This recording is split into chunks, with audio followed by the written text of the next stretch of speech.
Then the same dude came back and he said this time he pulled a pistol, and so then he put the pistol in my mouth, and I'm still missing this tooth because he turned it and broke my back tooth, and I've never replaced it. I'll never put. I always have this tooth missing.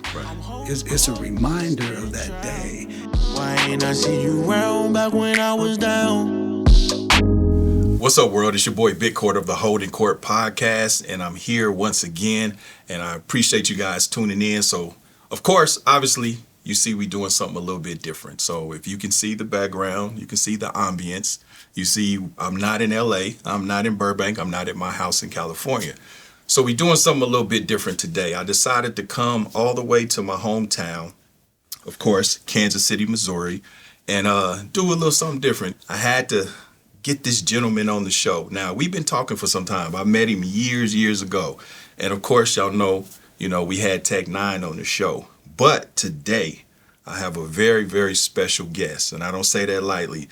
And y'all gonna see later in the show, we're gonna show y'all the whole thing that's going on here. But without further ado, listen, I have an extraordinary gentleman here, man, who's done so much for the city of Kansas City, for hip hop as well. He's the president and CEO of Strange Music, the homie, Travis O'Guin. What's up, brother? Yes, sir. Thanks for having me on here, man. Yes, sir. I appreciate you taking the time out your busy schedule to come and, sit down with me. We've been talking about doing this for a minute. For a long minute. For a long minute. I know, man. And but I'm glad we're finally here, and I'm glad we're sitting down and talking about some things. You know what? Do you remember the first time we met? It was years ago.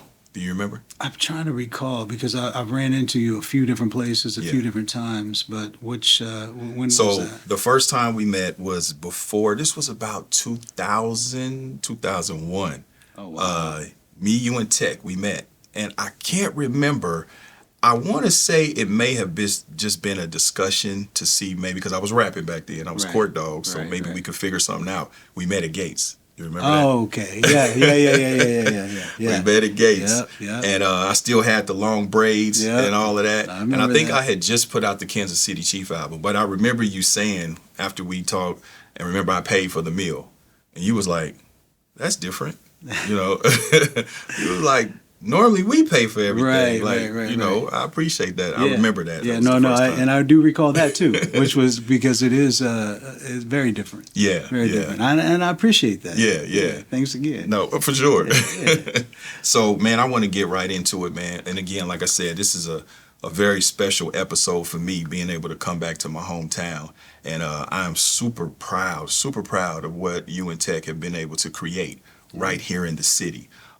So I kind of want to go to the beginning because, as I said, you're somewhat of an enigma in the media. Hip hop, of course, we know the name, know, and the higher ups in these buildings and these record labels, they know who you are, know. But to the general public and, they need to know. Yeah. So I want to start from the beginning.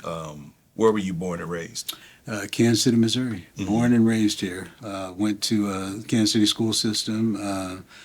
Product of Van Horn High School. Shout out to Van Horn. Yeah. Man, born and raised here, been here all my life, other than, a couple of other places and stays, like in California. Lived in Studio City for a little while, trying to figure this music thing out. And we have a home down in Newport Beach, which I love. So, but Kansas City, born, raised, and this is where we decided to build everything. What I mean? And glad we did, man. Love Kansas City, and not only that, but this place has gotten to be such an incredible place now, with all the different sporting things, and we helped open up the first all women's stadium, like for soccer. So FIFA is coming next year. Like, there's a crazy amount of energy here, and things just keep getting better and better. Not to mention the Royals, the Chiefs. Like, come on, man. Like, but just the infrastructure that's in Kansas City and the number of Fortune 500 companies based here. We're proud to be from here. Yeah, get keep rubbing it. So early on, what was the young Travis like? And also, what were your musical influences growing up? So telling you that I went to Van Horn might have gave it away, Of course. right? Because like Of course. 80% of my school was black. Of course. And so like that's what I grew up on. I was listening to nothing but hip hop. But this is early stuff. This is like MC Shan and Right. and Real Roxanne Right. and Kool Moe Dee and all of this stuff that was the influences from the East Coast. And then I got hit over the head as a freshman with Eazy-E and NWA. Yeah. And so then I was like, I was stuck. I was stuck. And then Ice-T came out. I'm like, oh my God. Like those were in my house, man, I have I'm the youngest of 5. So I had older brothers. They would listen to rock. My dad would listen to country and rock. My mom would listen to a variety of different music. So it was always music around me, but the stuff that I gravitated toward was the storytelling stuff. And I found that the stories that I enjoyed the most was in hip hop. You know what I mean? So those were the early influences. And like I said, my school was a big part of that. You know what I mean? Because I got access to things that, not a lot of other kids got, especially white kids, you know, but I was able to really get, I used to, these are the days we used to drive around to your friend's house and say, get in the car, listen to this. Yeah. You pop in the cassette, or whatever. Yeah. So that was the early days. I still remember those moments of playing my friends those early records. Yeah. You know what I mean? Let me ask you now. I can't be by myself in this. I know how old you are. You're a few years older than me. Right. But us growing up in the 80s, even me as a black kid, I'm old enough to remember that it wasn't always hip hop, because we had Journey, we had Foreigner, we had Culture Club. Was you vibing to George Michael and all that as well? All of that, man. George Michael was actually, dude. I used to pick the singles off of the records that he would do. Really? You know what I mean? Like I always felt like I had this gift of that's going to be a big song. And some people look at me like, nah, it's too slow. They're never going to play that, and it would become a massive hit. So I was early on all of that, and even though I gravitated toward hip hop, man, I'm in a household that's playing Def Leppard and AC/DC and Led Zeppelin and all of these other things. So, and then I got my dad listening to Meatloaf. Like, what the hell is this? Like, Confessions for the Dashboard. Like, so, like, listening to all of that, and then mom's listening to Patsy Cline. So it's like, I'm a clusterfuck of musical intake, and I still love like a variety of different music, man. I listen to a lot of pop music. I listen to a lot of like Ed Sheeran. I think he's an incredibly talented dude. I'm listening to a variety of different types of music, and we do more than just hip hop here. And I think that is why, because I had all this different stuff. So yeah, all of that, man. Journey, come on, man. All of that. Come on, Journey. Come on with it. All of it. Yeah. So how was it like, because I'm familiar with Van Horn. I'm from here. I went to Northeast. Growing up around black people and going to school with black people, how was it navigating that as a white guy? Yeah. And did you have to deal with, did you assimilate? Like, were you accepted? Did you have to deal with bullying and different things like that? I think that I think that I blended in quite well, because I never had there were like racial tensions and stuff like that in school on occasion. It would be a few jackasses, really, honestly, that's it, because like it wasn't a situation where I think that it was like the masses were into this bickering and arguing over what color your skin was. You know what I mean? And plus, I had Samoans in my school. We had we had some Asian kids in our school, but like growing up around that kind of diversity and learning from it, and learning what was going on. Like my best friends, like growing up, my best friend in first grade was Chucky Charles. Like he was a black kid, but I started learning some of the things that was interesting, because I went over to his apartment complex, and his dad wouldn't let me in, and I was like, oh, what's going on? Now you ain't bringing that white boy in here. I'm like, that's the first time I'm like, what does that mean? Wow. Like I didn't understand it, because Chucky's like my best friend. You know what I'm saying? And like I can't go in the house because I'm white. Like that was a weird feeling. But then, you start really trying to understand why they may feel that way. And I didn't feel any kind of way about it. I'm like, man, I wonder what the fuck a white dude did to him. Right. Like what happened to make him feel that way about me just because of the color of my skin? So I learned some of those early lessons, and to be able to remember that shit. Here I am all these years later. That was first grade, bro. Like you know, so, but I realized too, what it conditioned me to do is to never be like that. Yeah. You understand what I'm saying? Like, I never want to make somebody feel like that where they outside, you know. Yeah. So I wanted to make sure, and the good thing too is because we went to those schools, and you know, I went to Pitcher Elementary, Nowlin Junior High. I went to Nowlin too. You did? Shout out to Nowlin. I was there. Yes. I was there. I was there. I was went there. to Nowlin. So but going to those schools, and having that in there, and plus, like my dad, he was in the sod business, and we always had a mix of people around us, and so like, you know, it was normal to me. Maybe it wasn't normal to every white kid, but it was normal as fuck to me because that was my environment. Yeah. You know what I mean? So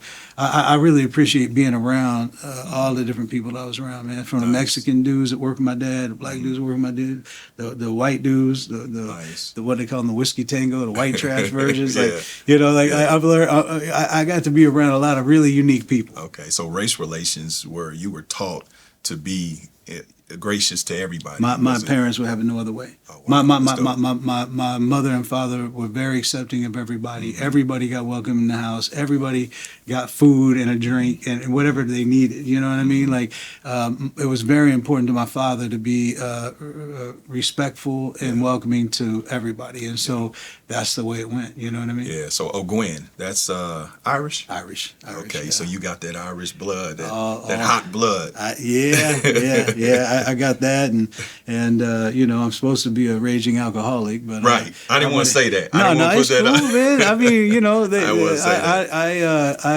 I don't drink. I mean, it's really rare if I take a sip of anything because I like to have a very sharp mind, and I need that every day. So if I alter myself by drinking a bunch of liquor, the next day I'm not going to be as productive, and I might not make the right decision based on how I feel. Of course. So I cut liquor out. Plus, I seen what it did. Like, you know, my dad, my brothers. Yeah. I probably learned more of what not to do from my father than what I learned what to do. You know what I mean? Because he was wild. He was a full-blooded, like, you know, 6 foot some Irish maniac. Yeah. But he knew right and wrong, and that's what he taught us, man. Right and wrong. He really instilled that in us. But yeah, Irish all the way. So growing up, you know, in hip hop, and with the influence of hip hop, especially in those golden years of the 80s and the 90s, what kept you from trying? Did you ever try to rap? Was you ever MC Trav? No. Okay. No, never tried to rap. Why you never tried to rap? The closest thing I did was with two of my friends, Reno and Steve. They had like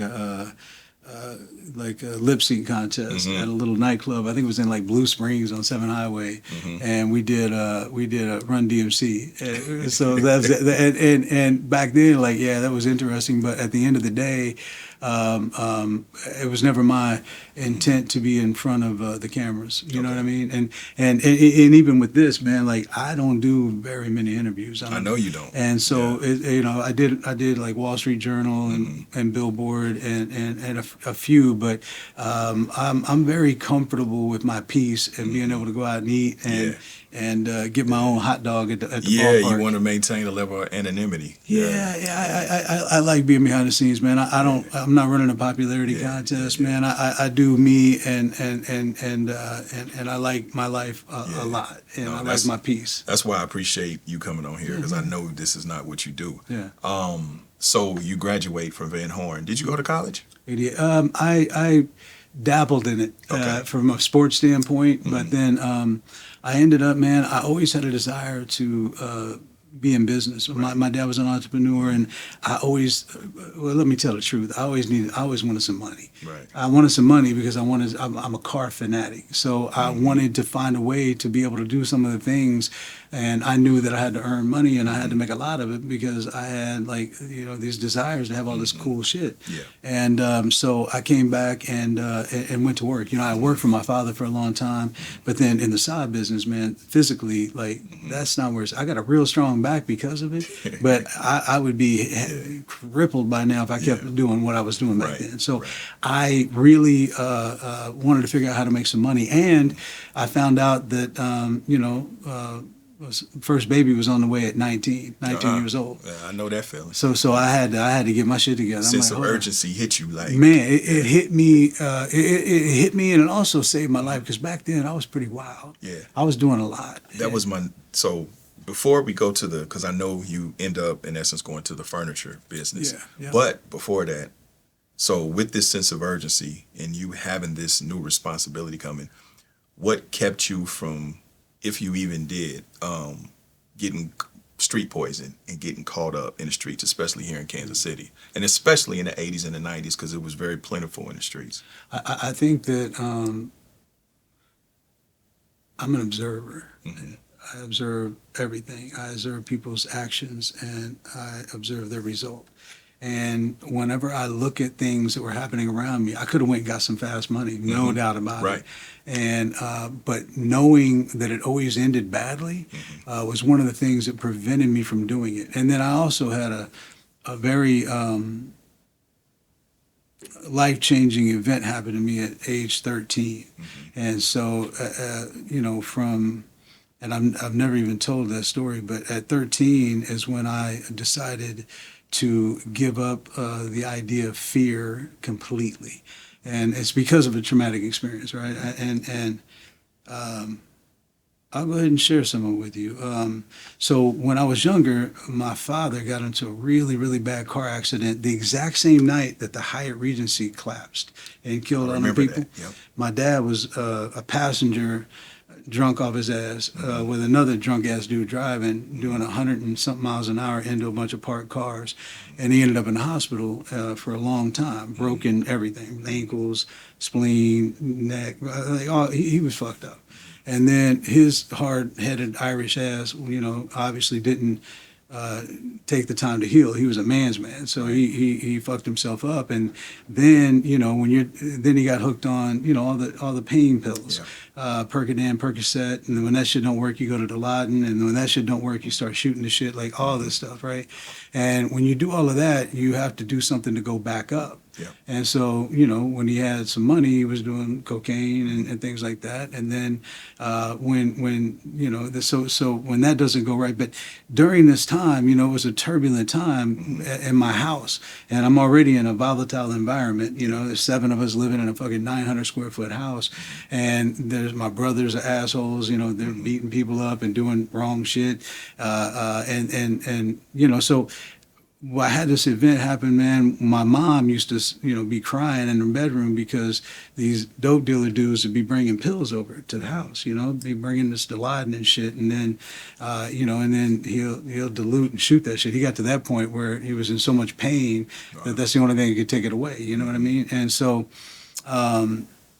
I thought I was going to fix some of these problems by when the dope dealer and his wife came over and he got out the car to bring more pills into my house, you know what I'm saying? So at 13 years old, bam, bam, bam, tapped him up, like beat his ass in the front yard. He said, man, don't come over here no more with this bullshit. Like you're killing him and and so I did that. And then it wasn't but a week later, dude came back to the house and was in the front yard again. I'm like, okay, I'm gonna get his ass again. And keep in mind, I'm beating this dude up and I'm 13 years old, right? Were you a big 13? I was a big ass 13. Okay. Yeah. Not as big as my son. Yeah. My son is fucking huge, but I was a big 13. Okay. But I was a mean 13. Like I grew up fighting brothers and shit. Yeah. Like, you know what I mean? I was the littlest and they'd be beating my ass. My sisters actually beat my ass more than my brothers did. I had to teach them lessons along the way. Yeah. Like, okay, this is gonna end today. Yeah.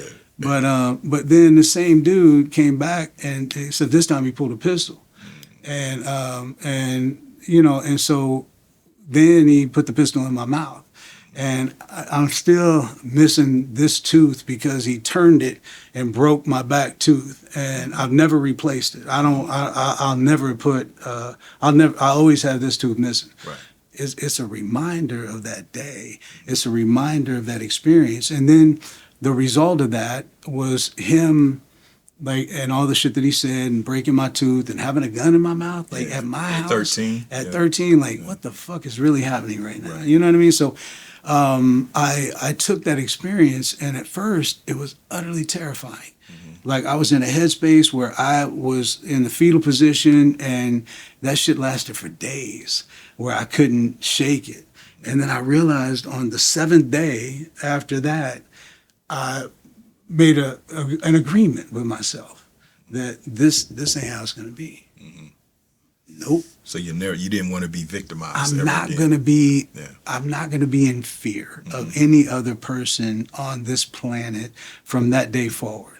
I erased fear. And I think for the most part, it's been a huge benefit to me. There are some times when I put myself in positions that maybe I shouldn't be in. Maybe I should have some fucking fear, but I can't. I can't anymore because I'm not going to go back to feeling the way I did after what had happened.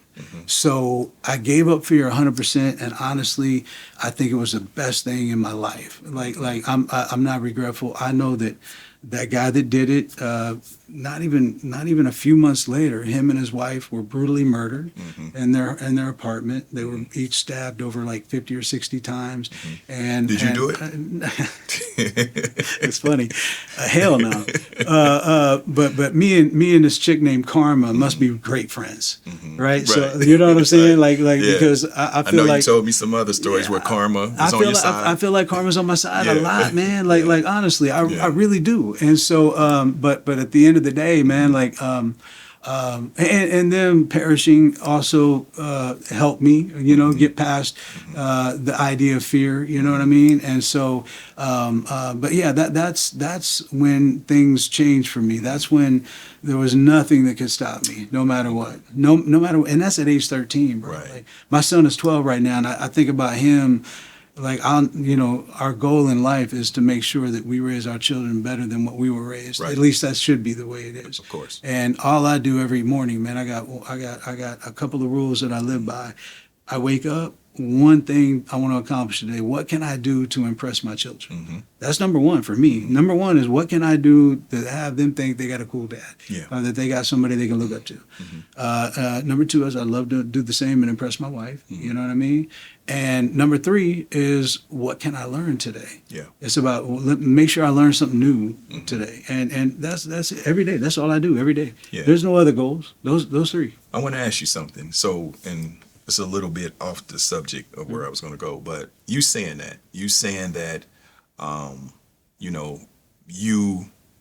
what you do is for your kids. So your dad, he didn't have as many opportunities as you, right?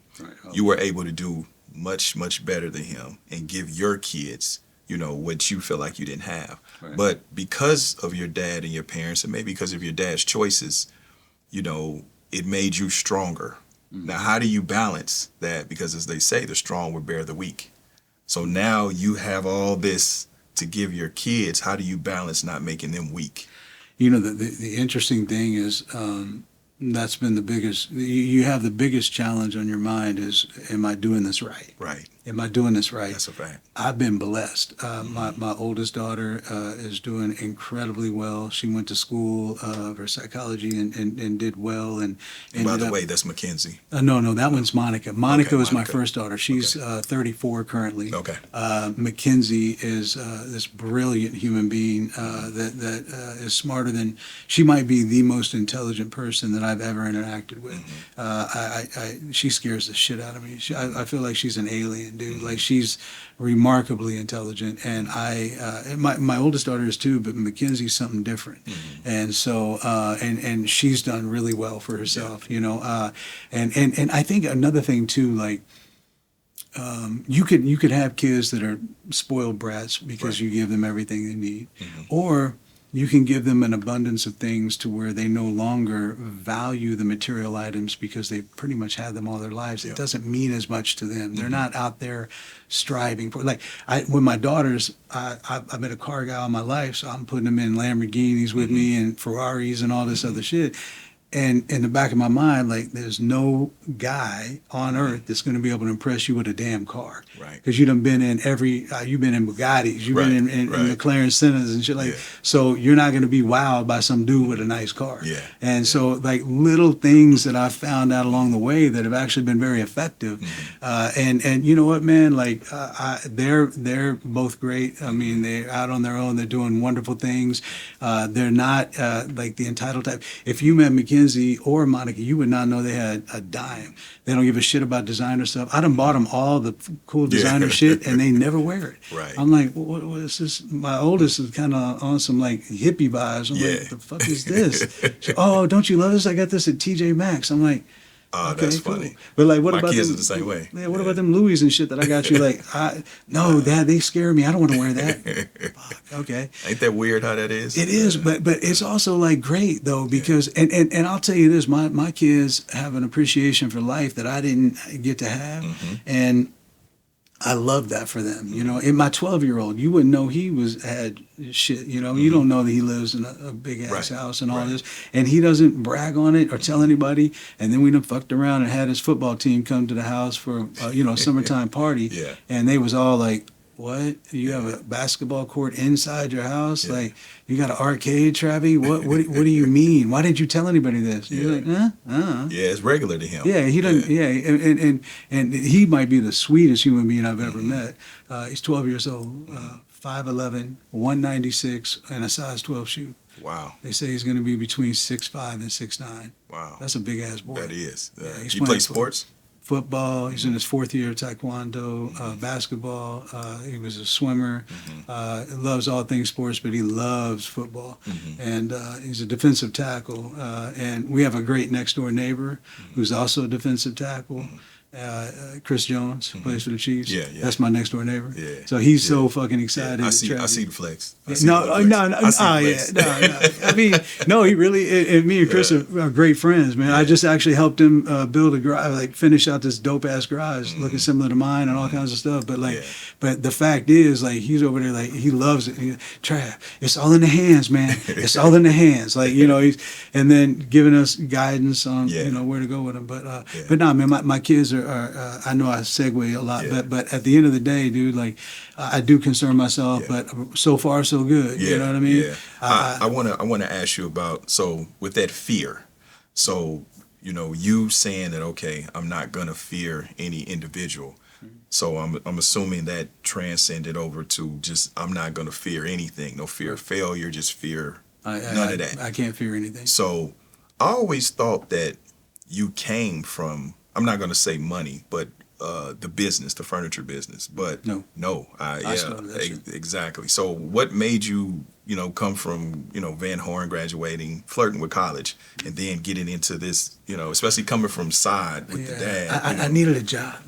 Okay. So I got a job doing, of all things, man, furniture repair. Okay. So like if you bought you bought a recliner from Montgomery Ward's and someone working right on it.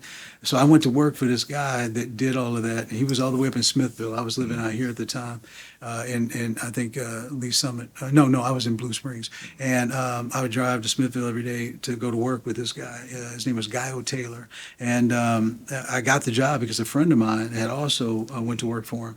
And when I came back from Fayetteville, I was down there doing a whole bunch of shit I shouldn't have been doing. And so I came back and I needed a job and I got it. And I actually kind of liked it. And I'm like, I get to go to all these different people's houses every day. I get to see all this, from and when you're doing work for multiple different retailers, you might be over here doing something for a high-end furniture store, and then you fuck around and go over here and you're doing something for Sears and Montgomery Ward's. And so it's like, I don't know, I just enjoyed the process. And I thought I was really good at it. And I was doing great at it as an employee.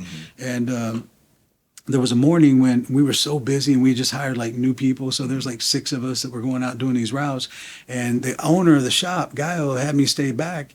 And he wanted to take me to breakfast. I'm like, what? And I'm like, that's crazy because we're doing 15 service calls a day. Like, I get to stay. What do you mean?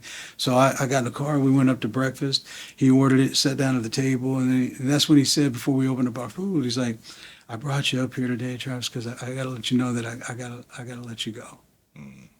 And I'm like, well, what do you mean? Yeah, we're just, we're not busy enough. I'm like, we just hired 2 new people, bro. Like, what is it? And I found out what it was, but after the fact. But so I was like, damn, man, like I put a year in here and you about to let me go. And I got a baby on the way, bro. Like, and she was due in October, then Christmas is right after that. And like, wow, you know what I mean? So I didn't freak out. I picked up the tray of food before we unwrapped anything, politely walked it over to the trash can, threw all that shit away. I said, and he's like, what are you doing? I said, come on, because he drove. I said, come on, you're going to take me back to my car. And on the way back, I was thinking, man, I was deep in thought because I was blown away by this because I tried to do everything I could to help this dude's business. And that's what I fucked up. I did too much. Yeah. I was giving him too many ideas, too many suggestions, too many people that wanted our services. I was feeding that information to him, and maybe I was too persistent. Maybe I wanted him to be more successful than he wanted to be. I don't know what the fuck. But I never thought that I would be penalized and removed for doing a great job and bringing in opportunity, right? And so on the way back in that deep thought, the only thing I said to him, I looked over and I said, 1 year. And he's like, huh? And I'm like, 1 year. I said, I'll put you out of business within 1 year. And I put him out of business 10 and a half months later. Wow. I took all of his clients and I built that business, man, in the furniture service side of it. I built it to 32 locations in 18 states. Wow. So it was a very big business, and I learned a lot, and I figured out a lot of things back then about business, and you know it worked out wonderfully. So technically, how were you able to do that at such a young age? Like, how were you able to, commandeer the resources and even the relationships to expand like that? Well, yeah, I mean, the first thing I did was maybe not the smartest, I don't know, but I had a 1986 Cutlass Calais, nice car back then. And I went to a dealership and I traded it for a cargo van, right? Okay. So Ford E150 cargo van, and me and my girl's dad, he didn't see that very smart because I had a kid on the way. And it was a very challenging thing to overcome, somewhat hostile actually. And so, but I believed in it, you know what I mean? And so I did it, man. I went for it, right? And I didn't go get a loan because nobody's gonna loan 19-year-old kids some bread. Exactly. I just had to piece it together, man. I'm doing furniture repair in a studio apartment in my kitchen. And then I had to fucking go outside to spray lacquers and stuff. Like if I'm messing with an end table or something like that. So you were physically doing the repairs yourself? I was physically doing it myself. Oh, okay. Yeah. So where did you acquire that skill? Just being mechanically inclined, man, and then learning from on-the-job training. You know what I mean? There were no schools for that, but I learned how to sew. I learned how to do wood touch-up, burn-ins. I learned how to do mechanisms. I could fuck around and restuff your whole couch. I can put in foam cores. I could do anything and everything that was broken on furniture. And still to this day, I can fix any and everything furniture related. Do you fix your own furniture? I do. I'm not gonna lie, I do. Really? Yeah, man. Do you do it for nostalgia or just you enjoy it? No, I do it because I'm incredibly picky and I want it done right. So I got the skill set. Do I have the time? No, but I'll make the time to do things that give me a sense of completion. Yeah. You know what I mean? But yeah, so I on the job training, hustling, building, putting money back in. I never spent money. I put it back in, put it back in, put it back in, put it back in. And at first I had a partner, the guy that got me the job at this place, Greg Slinkard. Me and him started a company called Quality T&G Furniture Repair, right? And it didn't last long because I was continually putting money back into the business and he was continually buying necklaces and a motorcycle and a bunch of other dumb shit. Right. And shoes. He loved shoes. And I still talk to Greg, so sorry, Greg, but that's the truth. And so me and him ended up going our separate ways, and that's when I started building Furniture Works to what it became, the 32 locations in 18 states. And we did great. But then that allowed me to get into other things. I got into real estate immediately. During that process, I started getting into real estate. And then I also got into urban apparel with a company called Paradise Car Club, Paradise Originals with Heath Porter and Chris Hish and a bunch of other guys. And that's actually how I ended up meeting Tech. So, yeah. So during this time, this is what, 90s, mid 90s, late 90s? This is early. 1990s when my daughter was born. So early 90s. Yeah. Okay. Were you tapped in with the Kansas City music scene, the hip hop scene?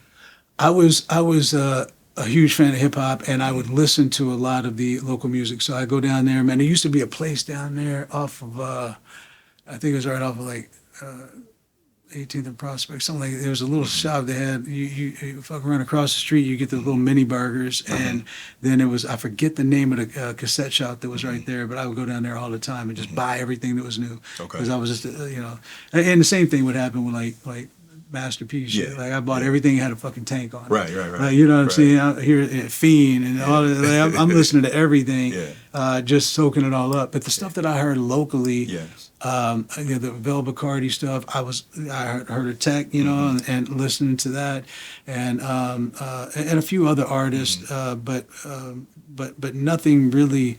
Tech got my attention. Vel had some cool stuff. Yeah. Rich the Factor was putting stuff out back then. But that was really the extent of it. You know, I mean, I know I wasn't even up on your stuff yet, you know, but then you left the city and did your thing. You know? But yeah, I was barely tapped in, but I was tapped in. So you hear Tech N9ne, and okay, you hear Vel, you hear these other people. What about Tech? I mean, it's the obvious, but what about Tech that you thought was special, where you was like, huh? You know, I thought that he had something that the others didn't have, and there was so for me, I don't just hear music. If I really believe in it, I have to feel it, and that's the difference between a lot of the artists that I've consumed over the years. Like one of the artists that I think would make you feel his music the most was Tupac. It was the cadence, it was the delivery, it was the emotion, it was everything about that. Like that. So it's not really about. I want something that's going to provoke an emotion. Exactly. Tech's music did that for me, and then you know I was really happy to hear like Planet Rock and then Cloudy Astro and all these things starting to come up on the radio, and then I always heard about all these wonderful and great things that were getting ready to happen for Tech N9ne. Yes, yeah. You know what I mean? Unfortunately, he had a lot of false starts. You know. And things that he had, you know, the QD3 things and all that. Sometimes you got to say no. Like unfortunately, Tech said yes to a lot of things maybe he shouldn't have, and it got him in a few binds along the way. You know, when we first hired him, like to do our fashion show for Paradise, you know, I was there and I seen that performance. I was like, wow, this dude is really talented. Like not only like I hear him over here, now I'm seeing it live and in person. Stage show crazy. Like this dude is like he's something, man. Like he's something. He's different. And that's when I called the very first meeting with Tech. That was the time in which I called the very first meeting with this dude and said, listen, man, I always hear about all these things going on. You know, I know you were signed to like Jimmy Jam and Terry Lewis back in '93, and then. You signed this deal in '97, and it was through QD3, but it was through Quest, which was through Warner Brothers, and then Windswept was involved and all this. So, and then I called a meeting and I said, because at that time I wasn't thinking about getting in the music business. I had no desire to be in the music business. Okay. I didn't have any desire to be in it. So I called a meeting only because I was good at business. I was, you know, here I am at that age, young ass age. I'm doing $11 million a year in furniture shit and a whole bunch of other stuff. So. And then the properties, and then the clothing company, and we're doing magic. You know, we're going to magic and setting up booths and doing all kinds of shit. So I felt like I had a certain amount of sense as far as business goes. Maybe I can meet with this guy and just maybe give him some advice, point him in a direction, something like that. You know. So he came to my house, and we had a long, detailed sit-down meeting. And that's when I learned about all the people that were involved. Bro, like there was you know, Don Juan, Diamond Shields. There was rest in peace. Yep. Brian Beazle, rest in peace. Ifa Tayo Green, and bro, he had like 5 managers, like no kidding, and Sway, like he had like 5 managers. I'm like, damn. Okay, I said you need 5 managers and. You ain't doing a lot. I didn't understand it. Like, why the fuck do you need 5 managers when, you know, you're here and you're not really, you know, so it was confusing to me. But once I learned the whole story, and during that meeting, he said some things that stuck. Like he had called his publishing company EGN Arts. And I'm like, I said, why is that? He goes, well, that's Strange backwards. And he goes, because if I ever start my own record label, I really want to call it Strange Music. And I was like, why is that? He goes, man, I love Jim Morrison. I love The Doors. I love People Are Strange, Strange Days, all this. So I'm like, that's dope.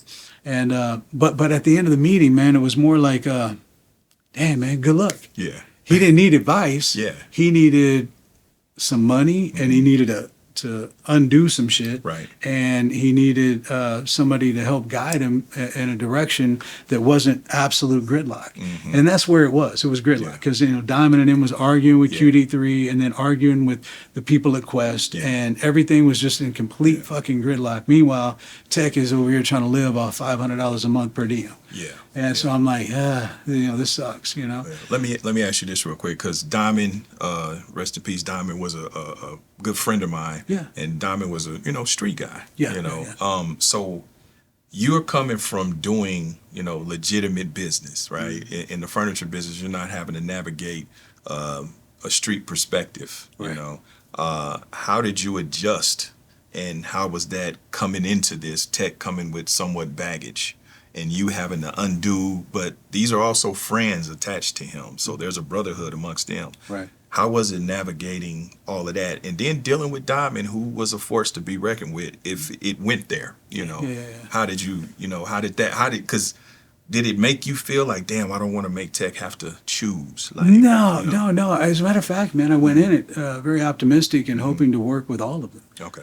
I even set up Don Juan on a production agreement where I was paying him a monthly fee to continue to produce. I was working with Diamond on several different ideas and things, and then Diamond, like I said, he was a videographer at my wedding back then.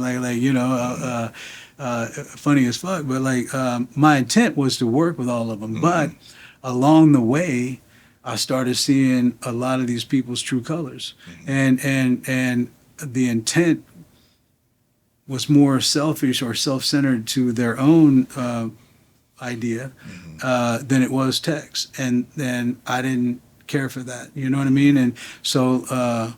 With Don Juan, we unfortunately had a falling out, and then with Brian Dennis, unfortunately, we had a bit of a falling out. And they always viewed me as the rich white boy, the rich white boy. We're gonna get money. We're gonna get money. We're gonna get money. And that's not what this was supposed to be. This was supposed to be us trying to find a way to go to a different place. And the idea originally was to do that collectively. But when certain people started showing their true colors, and I seen that, I couldn't unsee it. And so I never did anything vindictive, and I never did anything was on some choose a side shit. Yeah. What I did was I put the facts in front of Tech. Like, hey man, did you know that Warner Brothers paid Don Juan $180,000? Did you know? He didn't know that. I'm like, well, here it is. Wow. Do you know that this happened? Did you know that these dudes get this right now? Because I'm trying to clean up the mess, and Warner Brothers wants some fucking bread. They're not gonna just walk away. Right. And so because I'm trying to clean up this mess, I had to show him. I didn't have a choice. Yeah. This was me like, ooh, look, smoking gun. Yeah. Nah, man, hey, we got to figure this shit out. Yeah. And he's like, what is this? I'm like, well, that's the money they gave so and so. Did you, in essence, have to pay all that back to get him? Most of it, a lot of it, yeah. Wow. A lot of it, yeah. A lot of it, but that's okay, though. Yeah. It's the cost of doing business. It's the cost of doing business. And I believed in him wholeheartedly, man. I mean, when I met with him the second time, the only reason I met with him a second time, I got to rewind for a little bit, is he kept in touch. And I was with him one day. We was at this place called Hops. It was a restaurant over in Independence. And he was fucking around. He was writing a song. And then he went in a couple of days later. He recorded that song down there with Icy Rock. And then he had me come down to the studio, down to Icy Rock's house. And he played me the song. And the song was called This Ring. And so it's like one of the, he gave me a copy of it, and I must have played that shit in my house like 1,000 times. Yeah. To the point where my wife was looking at me like, hold on. So he's trying to figure out balance between Tech N9ne and his wife. Like, are you trying to say something? Right, no. right. I'm like, this song is just incredible. And that's the part that made me re-engage with him. And I said, man, I know your story. I know all of your people, all your managers and all this shit. I said, forget all that for a second. What do you want to do? And that's when he told me what he wanted to do. And I said, well, look, I've got the means and the capability. I'll help you do that. You know what I mean? And we'll make it go. And we did it as a 50-50. You know what I mean? And well, let me ask you this. I'm sorry. Yeah, go ahead. So how is it that Jimmy Jam and Terry Lewis, Perspective, Quest, Quincy Jones, QD3, all these established big entities seemingly didn't know what to do with Tech? And how did Travis figure out what to do with Tech? I didn't figure it out. But it happened. What did you do that was different? I let Tech be Tech. I wasn't trying to change him. I wasn't trying to change his name. I didn't tell him to cut his hair off. I didn't tell him to color it back to black. You want to be a black dude with a gun name, with red spiked hair, wearing a preacher's robe and face paint, with strippers taking the robe off. Okay, here we go. Right. I knew I had confidence in the music. I had confidence in his ability to touch people and reach people at a different level than most artists. That's what I believed in. And look, man, did we have to take the longer route because dude is somewhat fucking out of here? Yeah, we did. Now, you know how hard it is convincing white America to let us into their nightclubs? Think about this for a second. Back in 2000, there weren't no independent hip hop tours.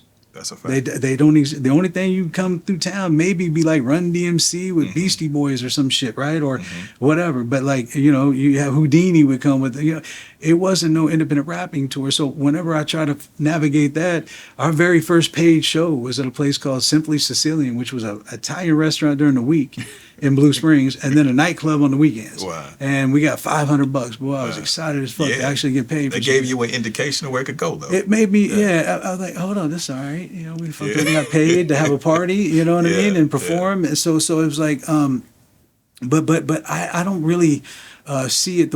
What they did is they were trying to figure out how to make tech fit their mold. I was trying to figure out how to make the public fit tech's mold.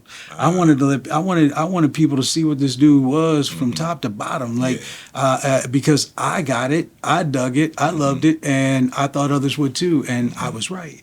So I didn't try to change him. You know what I mean? And I think that's the big difference.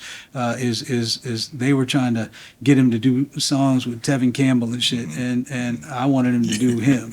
You know what I mean? Tech with Tevin Campbell. That's a real song. It actually exists too. Really? I hope that motherfucker never comes out. But like, no offense to Tevin Campbell, but No, that's not shout Tech out to N9ne. Tevin Campbell, but that's not fucking Tech N9ne. That's Not Tech N9ne. That's right. Yeah. So.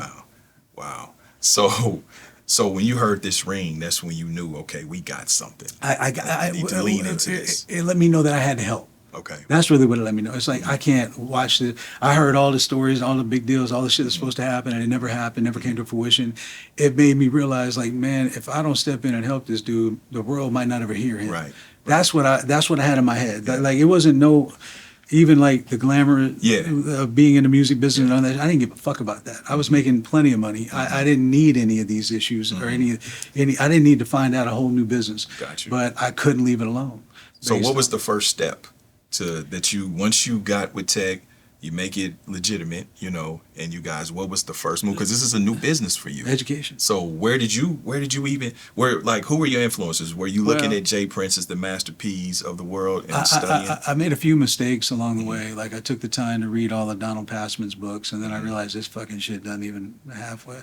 No offense to him, but like, you're telling me all this intricate shit about publishing and splits and all this other stuff. I need to know how the fuck to get to here. This shit is okay. Yeah, I might, you know, background subconsciously use this information later on. Yeah. That didn't do it. So yes, I did start looking closer at what Master P did and learning who he did it with. And then I also, ironically, I started looking at what Hank Williams Jr. did, because his story was intriguing as fuck to me, because the whole country music business shunned him, and because of who his dad was, and they didn't want no nepotism, but he found a way to do it and connect, and he did it through touring and selling swag, as they call it, at the shows, and that's how he started building his business. And then I looked at other people that were in the music business and just tried to understand how did Kid Rock do this? Right. How did he go from being a rapper, intentionally moving into a downstairs apartment in New York where Queen Latifah lived, to now then becoming what he became? So I just started studying, and then I would find ways to wiggle in to get access to those people. I used to go to Hank Williams Jr.'s, they called it a butt-naked barbecue every 4th of July. So I'd be down in Paris, Tennessee, down there just trying to learn, you know, and then I got to know Kid Rock, you know, and you know, be around and learn from them. And then this wonderful lady that originally I dropped off this disc to the Warehouse Music corporate headquarters down there in California. And and Violet Brown, man. Yeah. She was Shout out to Violet she Brown. is fucking straight. Tell you how it was. Yeah. And I tried to get a meeting with her, and we did. And she goes, well, what does any of this have to do with me? I mean, she was pretty cutthroat. Like, Yeah. and what I did was I said, well, I just think you'll really enjoy it, and I know that you know who Tech is. So we dropped off that CD, and later on that night, Violet called me tripping. Like she Which loved CD it. was that? Angelic. Angelic. Okay. Yeah. It wasn't. We hadn't put it out yet, but Okay. it was in. And she fell in love with it, and she was very instrumental in helping introduce us to people. And that's how I got introduced to Dave Weiner. Right. Because Violet had told Dave all about Tech N9ne and myself, and he was just fresh out of the whole priority thing when they sold, and he was with a new company out of New York called J-Core, and that's how we got that introduction. Okay. So when you guys do Angelic, are you front loading all the costs? Or are you doing the manufacturing, the marketing? Are you paying for that? We're trying to figure out how to get distribution. Okay. Because back then, independent distribution did not exist. Well, what kept you from? Because you did have Southwest, Selecto, City Hall. You You didn't want to. I felt I needed to be bigger. Okay. Honestly, All right. respect to those guys, Okay. but I felt like that was very regional shit to me. Okay. Like, Yeah. Excuse me. when I studied them and I realized what their reach was or what their lack of reach was, I was a bit concerned. Okay. What I really wanted to do was have big distribution. I got you. And J-Core actually had distribution through Interscope. So that was Universal. Right. That's essentially the Right. biggest distributor at that So time. you and wanted to still be is. in the system for real and have. I wanted to be in the system for real, to have as much opportunity as I possibly could. Mm-hmm. You know what I mean? And getting distribution back then, there weren't independent distributors at the major level. In other words, Right. Fontana at that time, which then became N-Grooves, which is now Exactly. Virgin, Exactly. it didn't exist. Or you didn't have the Carolines of the world. Right. You didn't have Right. Red. Red, So exactly. we had to do, a joint venture, Mm-hmm. and they were 50-50 joint ventures in order to get the type of distribution that I wanted. But all the other costs, the recording, the package,ing that's all on me. Yeah. Exactly. And so, man. So by the time you got to, because you say you went to MSC with Dave Weiner, was that? Well, no, J-Core. I went to J-Core first with him, and we put out Angelic in 2001. Right. Right. So how much do you feel like you were vested at that point? Over $1 million. Wow. Over $1 million supporting tech, learning, what not to do sometimes, and then all the other fancy shit that we did and photo shoots. I mean, trips. I spent a lot of money. And then I thought that we were on our way because when we put that record out, it performed very well. And unfortunately, Jay Ferris maybe didn't see it that way. You know what I mean? Jay Ferris, that's J-Core. Yeah. So why did it go bad with J-Core? It went bad because we did everything we were supposed to do. We exceeded the number that they told me that we would need to hit in order to get them to help finance a video. Because at that time, I needed to reel in spending, right? So if I have a 50-50 partner, let me get you financially vested as well, so you have something to you have Got some skin in it. Yeah. right? So they said, yeah, no problem. And we were going out to LA to shoot a video, and they wouldn't send everybody out. They Tech and his hair girl and one other person that Tech had to have, but of course Tech wanted, like back then, the 7 or 8 different people. I had to fund part of that, but we get out there and we're getting ready to shoot this video, and we're in the hotel and we're thinking the next day we're going to shoot, right? And it was a 2-day shoot, and it doesn't happen, and we're like trying to figure it out. And we found out that J-Core did not advance the money to the production company. So we're like, okay, what the fuck? What's going on? Figure it out. The next day goes and still no money. Third day, we're sitting in a hotel in LA. Only sole purpose of being there on Sunset Boulevard is to shoot a fucking video that this dude is not advanced. And then his number 2 guy, Dan Gill, had to call me up and tell me that, well, Jay's been thinking about this, and he thinks that you really need to get some touring under your belt before we spend the money on this video.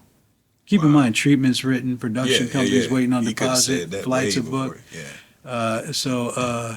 Yeah, I didn't do well with that. So what happened with J. Cole? Because it seemed like they only lasted maybe 3 or 4 years. It was really short. Jay Ferris is a fuckboy. That's what it is. I mean, Okay. honestly, he sold his company to a Disney, the original one he had for Mammoth, like $25 million. Then he Okay. took a hard dive into hip hop, and it was only to hang around rappers and other people in the business.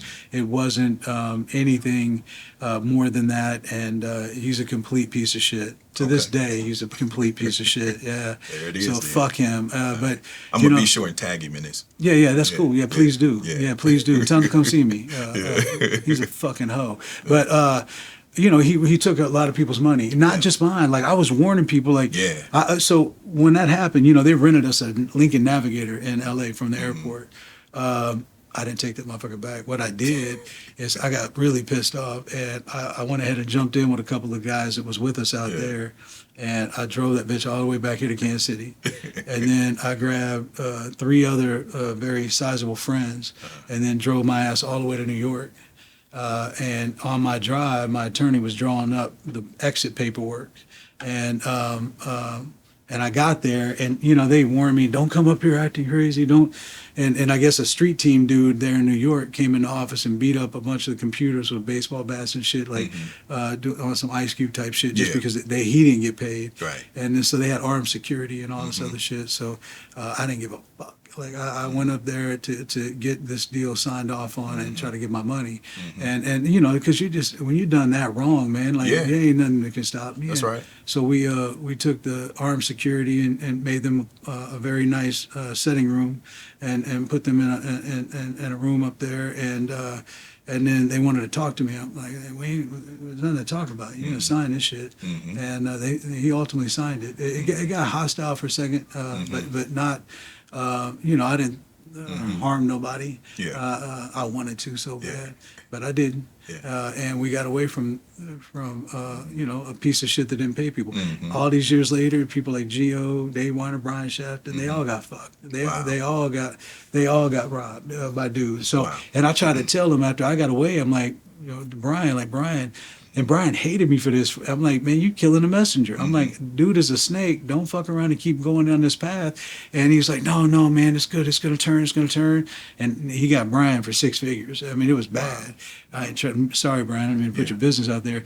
And then Brian, resented me for a long time, thinking that I'm part of the reason it failed because I took tech away from it. Like, come on, man. You got me in L.A. to shoot a video. I'm sitting 3 days. And then he calls me and tells me that. Wow. Now, is this during the time where you guys were doing Strange Music West? No, this is just strictly Strange Music. Okay. We're just trying to figure out what to do, how to do, and why to do. And we managed to do something impressive, but we didn't get to reap any of the reward or any of the results. So I'm still here I am thinking that the payback is coming. Yeah. And I ain't nothing but more in debt. Right. You know what I mean? Right. So then it's like, oh shit, what do we do now? So you pivot, and then at that point, enter Dave Weiner. Well, no, Dave is what took us to J-Core, but then Dave actually quit J-Core in protest of how they treated us. So he had quit based on how they did us, because he brought us in, he felt a certain kind of way, and he was smart enough to realize that dude wasn't righteous. He started to learn because I showed him, you know what I mean? And so he had left, and then he went back and got with his mentor, Mark Cerami, who at the time couldn't get back in the music business because of a no-compete, because of the sale. And David reapproached me about potentially doing something again through him, through what was going to be ultimately called MSC. Yes. At first, we weren't with MSC because we couldn't be, because MSC, I think, stands for Mark Stevens Cerami. And so we couldn't be there, so we had to do a deal where Dave had a company called Accepted Album LLC. Okay. And that's where we did the deal. And there was some funding there, but I had, during all of this happening, we had already went in to record Absolute Power, that album. Okay.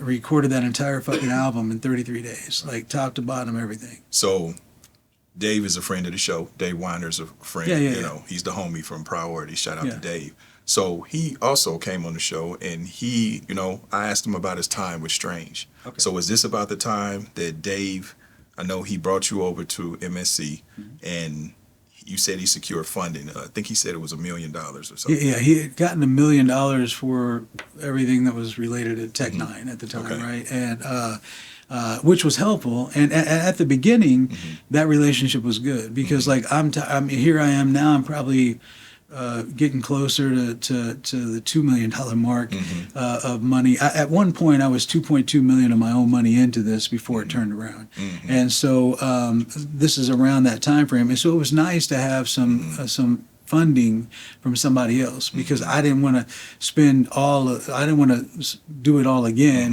and keep piling money in, you know. And my wife, you know, she's never doubted me, thank God.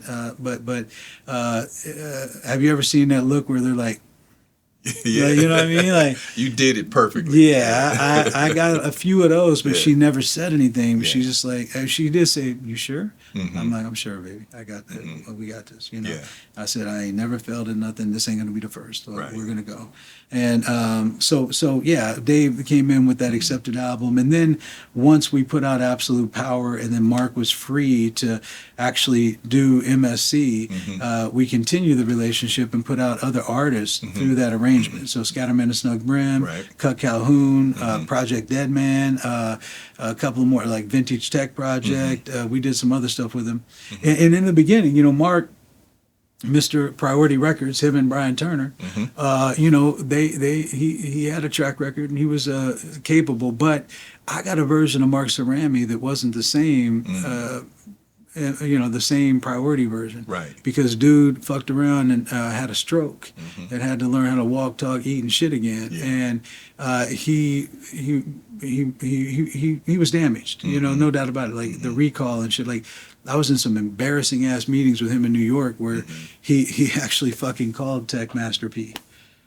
Bro, Really? we're in a fucking high level meeting with Barry. Yeah. Barry White. Look, dude, and he's like, Mark keeps going on about Master P, and I'm in there I'm cringing, I'm dying inside. Wow. And like, how do I step in and correct dude? And like, hey, it's actually Tech N9ne. And Barry knew. Yeah. And Barry looked at me, and I'm like, you know, just like, what the Yeah. fuck? Wow. But so You talking about Barry from Jive? yeah, Barry Wise? yeah. We was in a meeting with Barry about Tech N9ne, about doing some bigger things, and Mark's in there, you know, just carrying on and being Mark, and Master P, he's gonna be the next biggest fucking thing. Like, Mark, that already happened. Yeah, damn. That's your other deal. Like, it was enlightening though. Yeah. Like, it was like, okay, dude ain't dealing with a full debt. Yeah, like, yeah. you know, like, all right. And again, man, Mark did what he was supposed to do at the beginning. I'm not going to take that away from him. He was willing to put, you know, money behind it. The only problem is he didn't have the gift and the skill any longer. Right. So the money that he was putting in, he was like, he was fucking money off nonstop, and I'm responsible for half of that. Yeah. So I had to kind of like try to get my arms around it, like, let's reel this shit in. Let's do smart business. Don't just throw money at it trying to relive Priority. Yeah. Like, I don't want to be in this kind of debt. You know what I mean? And then, you know, he would call me and Dave from Micronesia. I didn't even know where the fuck Micronesia is. He's I on this still yacht. don't know where it is. He's I don't on a know what it yacht is. in Micronesia. The dude's living in Montecito next door to Oprah, all this shit. It was a disconnect. He would drive all the way down to Hollywood to come to the office in the CNN building, same building he built Priority in. He would take and like, come on, buddy. And we'd have to walk down to Cat and Fiddle. And I would literally eat lunch with him every day. And by the time we got done with lunch, he would down a whole bottle of wine. And he was like, okay, I better head back. Like, that was my, the fuck? Yeah. You come down here to eat lunch and drink a bottle of wine, and then you got to get back to Montecito. Okay. Yeah, Montecito is not close. to Fuck no, driving it's there. not close. Yeah. That shit was way It's up crazy, there. yeah. So it's like, I was like, this is unique. And, Yeah. you know, and meanwhile, he's hiring all these radio people. He would have me go and he was like, I need you to check into this guy, buddy. His name is Ruben Rodriguez, and he's a radio promoter out of New York, and fuck Ruben too. But, you know, he's like, I want to see, you know, what you think about him. I do my due diligence, and I found like 6 different people I consulted. 5 of them said, don't fucking do it. One guy said, oh, yeah, he's a good dude. I'm going to go ahead and go with the 5. And so I went to tell Mark this. He's like, oh, well, I'm sure it'll be okay, buddy. I'm like, what's that mean? Right. And he just wired dude 100 racks. Wow. I'm like, oh, okay. Did he get got? Absolutely. And Ruben got himself though. Yeah. Ruben got himself because I would call and check in on him, and he would be like, "Oh yeah, so this, and this," and he started telling me about DJs saying certain things about the song and all this other bullshit. You know the game. Yep. And then I called him one day and he fucked around and he was on another line, so he set the phone down. He said, "Hold on, I'll be right with you." He set the phone down. He forgot. Then after he got off that call, he's like, "Oh fuck." And he didn't get back on the phone. He got on another call and said, "Hey, so-and-so, I need you to," I ain't gonna put that dude on blast, although I feel like it, but he's like, "I need you to get me like several DJ reports shitting on that Tech N9ne record, man. These guys call me every day." Like he literally asked his guys to go and get a bunch of people to comment and shit on my record so that he could use that as his excuse as to why it didn't work. It didn't work, right. And then really keep my bread. Yep. Keep my bread and not do it. I heard it. Wow. And then eventually he picked up the phone and then I said, "Hey," he goes, "Oh yeah. No, man, it looks like," I said, "Hold on, stop right there. I just heard what you said to the person that you called." Yeah. I said, "I'll see you soon." And I hung up the phone. Yeah. And you know, I did go to New York. I did see him. And I didn't get all the money back, but I got a lot of it back. But at the end of the day, like those are the people in this music business, man. Yeah. I'm not a fan of most people in this fucking business. Yeah. I do not like 90+% of them because I don't feel like they're good people. Right. You know what I mean? So he was yet another experience. Yeah. Like, I learned a lot. And then I went back and I realized this other dude was refinishing his fucking pool at his house and spending all this money. Meanwhile, I'm stacking this dude's desk drawer up with American Express gift cards back in the day. You remember? Yeah. Radio promotions. Yeah, radio promotions. Yeah, fuck out of here. You refinish your pool, and I got a hold of the pool company and found out, it's weird. He pays us with these. Right. Oh. Right. Yeah, that's not so weird after all. Let me ask you, so dealing with the music industry, and I'm hearing, and we've had conversations, I've said this before, the music industry is almost worse than the streets, right? Did you study Suge Knight? Because I've always said that, you know, people have villainized him, and maybe sometime he did go overboard, right? Suge is a good dude. No, but I was about to say, some of that stuff, it was necessary. Yeah. The stories. I think the stories with Suge, you know, they of course they're going to get blown out of proportion. But at the end of it all, though, like I believe that Suge did a lot of things that were absolutely fucking necessary. I feel like I do feel like the one area where Suge, in my opinion, he should have reeled in some of the little torpedoes around him. Right. Like every once in a while, you can let shit go too far. So you gotta sometimes, hold on now, sit down, youngster. You know what I mean? But instead, he would go ahead and let some of the bullshit happen that maybe shouldn't have happened. Right. But fundamentally, though, I agree with a lot of what Suge did. Yeah. I agree. I don't want to rule by fear, but every once in a while, that's the only fucking language people understand. Right. And if you can't get somebody to see the right way and be righteous, then maybe that person should feel some help. kind of thing. Yeah, they might need to be encouraged. Sometimes it's funny how, you know, disrespect is all they respect sometimes. You know, it's like dealing with a child. Like you can ask your kid, listen, clean up your room. Clean up your room. And the minute you get on their ass, oh, that's what you mean. Clean up your room. Right. Sweeping. Right. So sometimes people need a little bit of motivation. Absolutely. And if those people have to be, pushed into an area of slight little hints of fear, but it makes them do what is, I believe, the right thing, right, I'm down. Now, if I don't want to put you in fear and try to convince you to do the wrong thing, right, I'll never put anybody in a position of that. You know, I don't want to rule. I always say to people, like, I don't want you to fear me. I want you to hear me. That's all. I want you to hear me. I want you to listen to what I'm saying. And look, it doesn't mean we got to do something together. Right. And honestly, if you don't want to do something together, just say that. Right. That's what I always liked about, like, that's the difference between New York and LA to me. I'd be in meetings in LA and people, oh man, this is great. Yeah. Oh, this is bananas. They used to love saying bananas. Yeah. And oh man, we can't wait. Oh, this is exciting. Yep. And then crickets. Yep. Motherfuckers would never call back. Never I'd call be like, back. what in the fuck was that? They were so excited in there. Wait a minute, that was bullshit? Yep. But then, like, I go to New York and them motherfuckers are too real. Sometimes, like, nah, this fucking garbage. I don't like this shit. Yeah. You know, like, I'm like, for real? At least it saves you time, though. I like being told what the fuck you really feel. Right. I don't want to guess about how you feel about what it is I'm presenting to you. Right. If you don't like it, tell me you don't like it. Right. So I'm keep cool it with moving. that. Yeah. That means that you just saved me a whole lot of time. Yep. I don't need to sit around and wait for that phone call. I can go. And all the fucking banana comments and shit, save that shit. Man, I've been in LA 22 years, and they are good for, they'll offer you their number. You won't even ask for it. You can be being cordial, right? And they say, oh, man, take my number, man. Call me. We could do something. Yeah. And never answer. Never call Never back. answer. Or they want to do lunches and dinners till to do nothing. And nothing ever comes to fruition. Yeah. Like, I don't have that kind of time to waste. That's man. a fact. I don't want to waste time. So I bet in regards to Suge, I believe that he was a very. I wish that things would have been different, and I wish that he would have reeled in some of the shit. But I spent a lot of time. I've hung out with Suge multiple times. I talked to him multiple times, and I quite actually honestly enjoy the dude. Sorry if you had a bad experience or anything like that, but there's a lot of about what, and there's some things where Suge needs to be reeled in. Yeah, of course. I know. I mean, I got the guy that's on my team. My brother Muggs is one of the guys that I've seen and heard reel Suge in on a couple of subjects. Yeah, shout out to Inglewood Muggs. Yeah, man, Muggs is my guy. That's my brother, man. I love that dude. So now, as you mentioned earlier, you guys, you're growing. Of course, you broke Tech in. You guys are growing, and then you acquire other artists. So now, as you said, Snug Brim, Scatterman, Big School, Chris Calico. Shout out to Chris Calico. So I know having artists and managing all these different personalities, everything that they come with.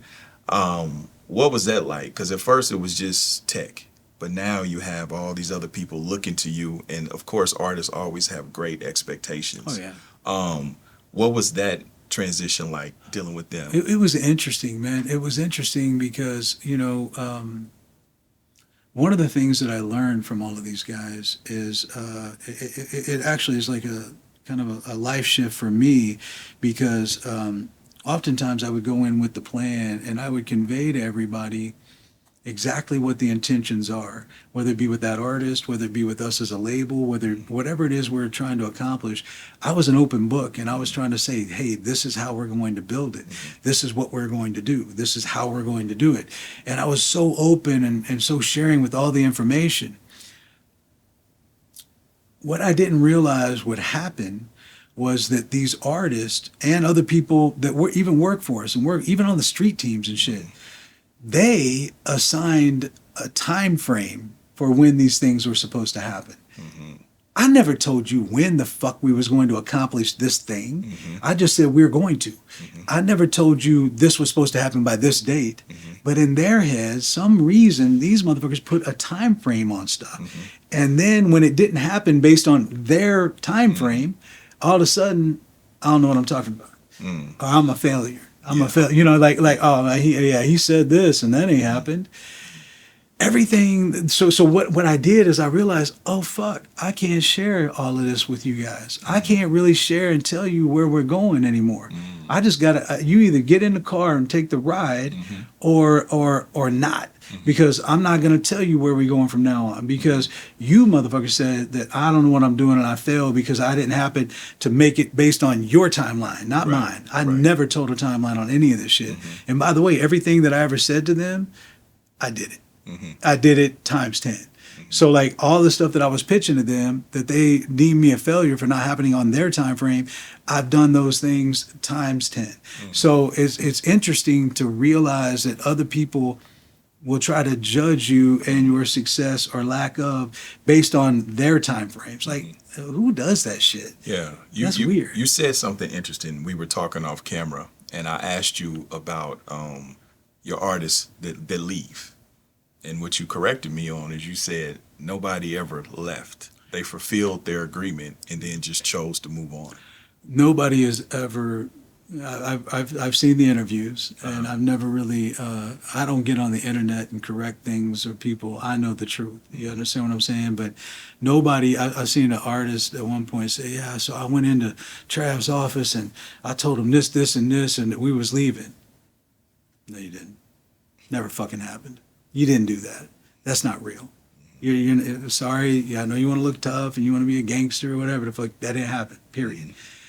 We have artists that have fulfilled their deals and moved on. Like we have Brother Lynch Young for 3 albums. He did all 3 albums. We had great success. He carried on. Life is good. Talked to Lynch the other day. Love that dude.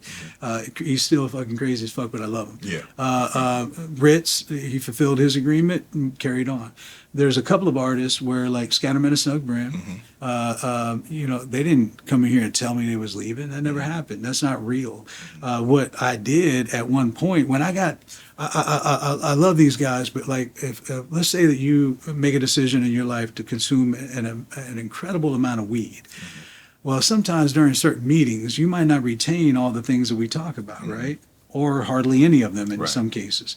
And then I got to have a meeting a week later with that same person, and he's asking me questions that we already discussed in detail and didn't retain a fucking thing based on that meeting.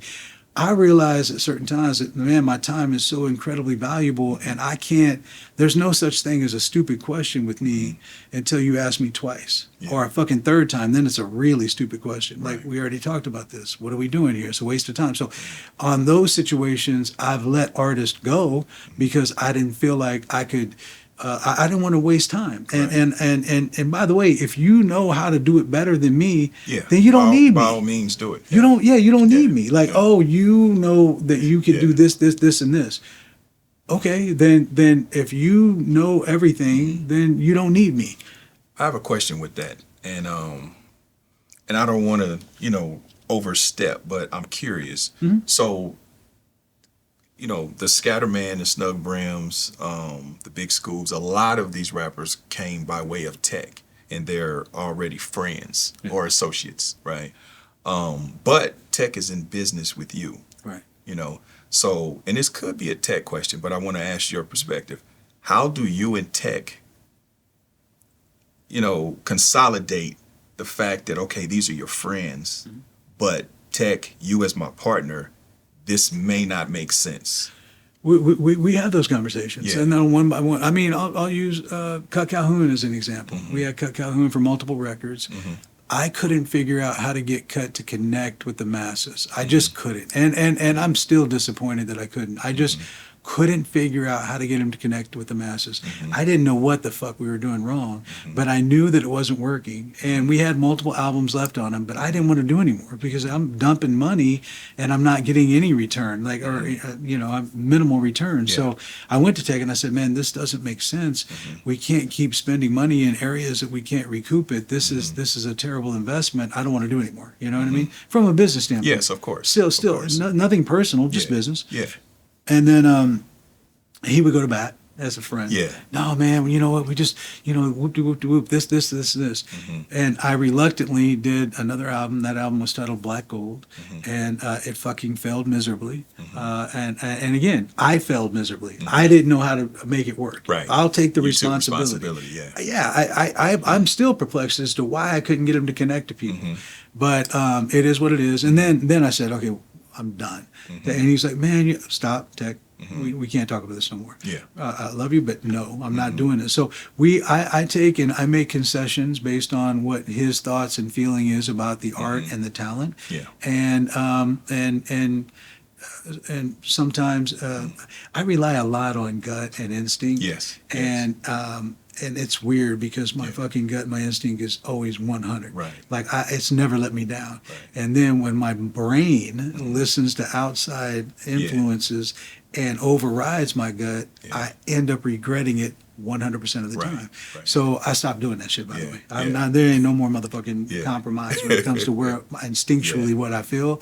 Right. But I'm respectful. Like, Tech, I can't do this, bro. Hey, you got some money. You do what I mean. Right. You can, like, bro, but I can't do this with this, So, but we have the weird thing, man. Me and Tech been in business 25 years. We ain't never had no full blown argument over this business ever. We ain't never had to yell on each other ever. That's dope. That's crazy, right? Like, that's unusual as fuck. Yeah. He is one of the best at what he does, and musically, I would never challenge that. I think the dude is a phenomenal talent. Absolutely. I'm apparently pretty good at what I do, and those two things put together work out really good. You know what? Let me ask you a hard question. Not necessarily a hard question, but a little pushback. It ain't hard. Go ahead.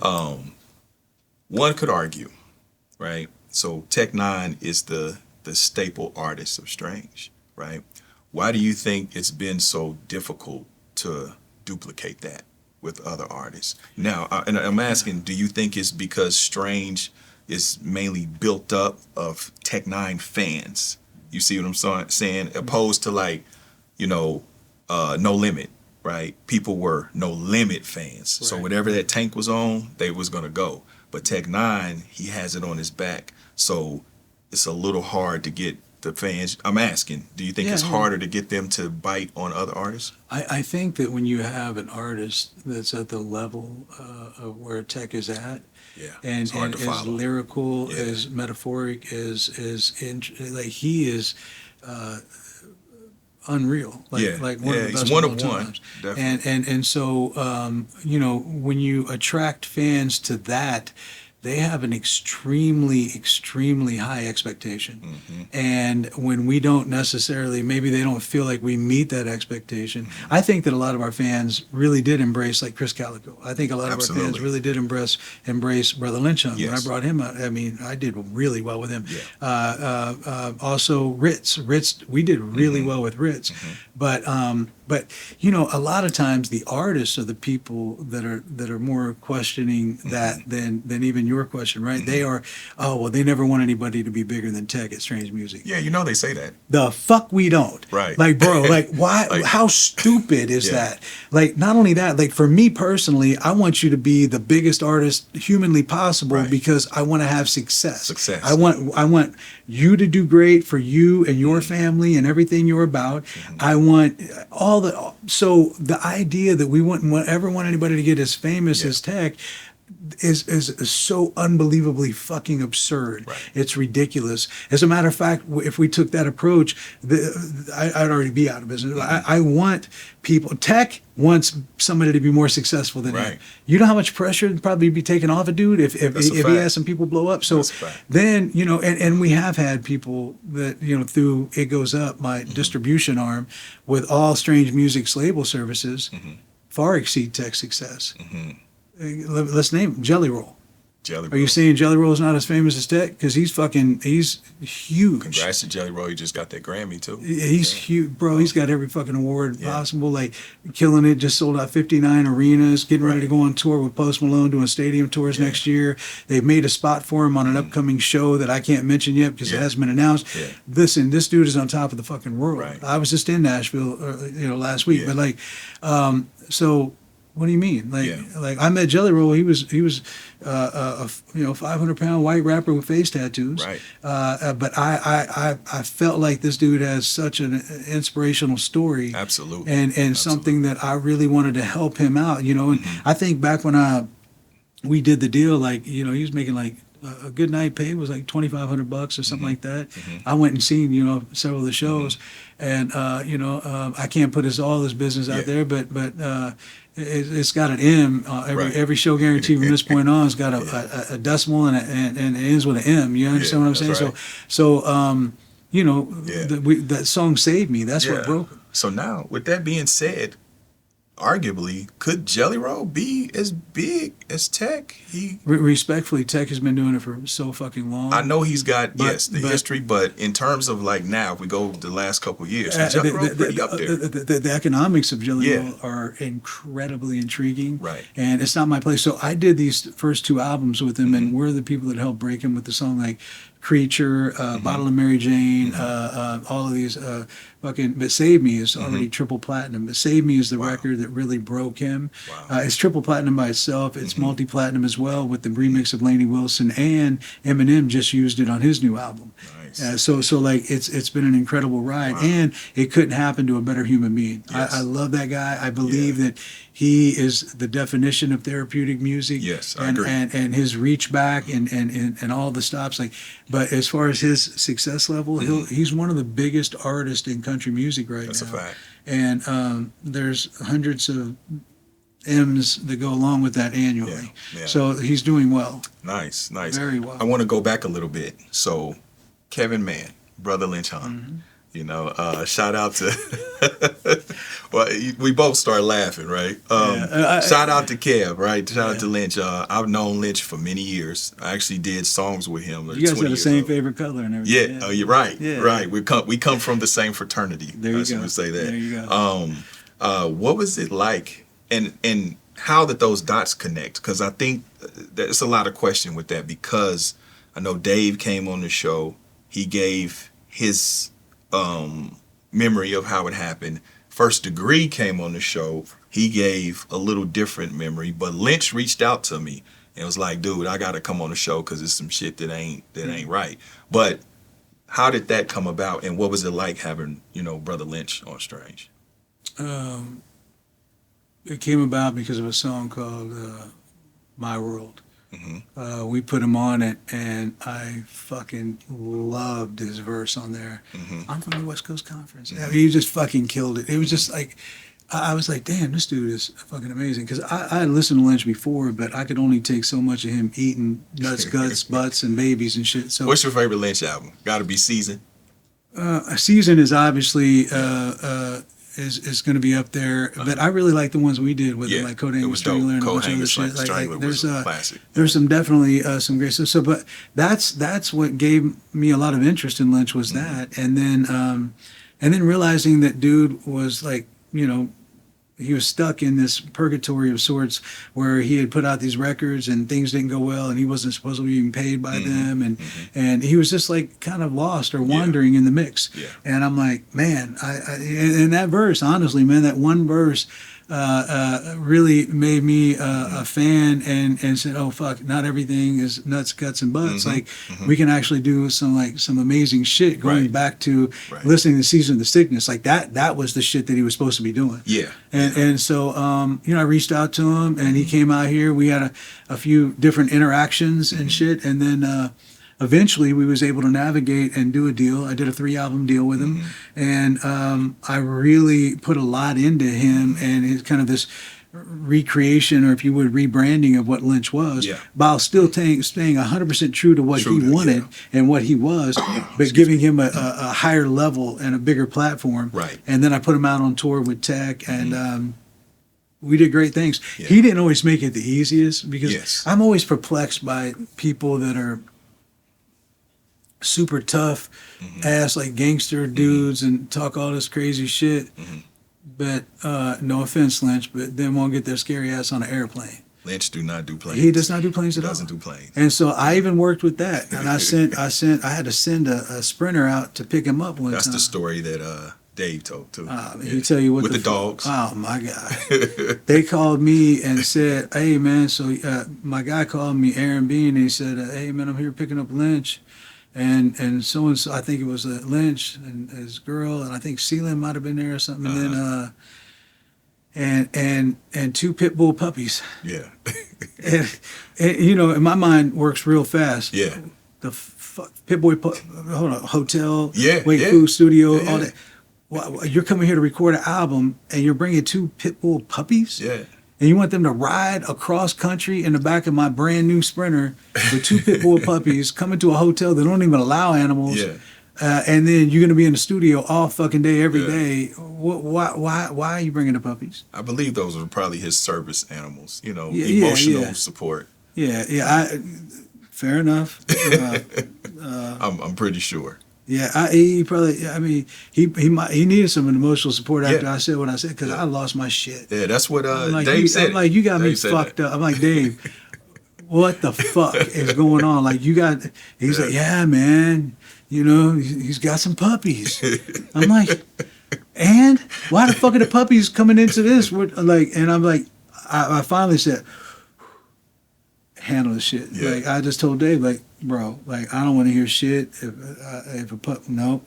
And I had to change hotels, all this other shit, man. But yeah, he brought some puppies. Yeah. So fuck. So dealing with, I mean, Lynch is a very eclectic person. He's a very.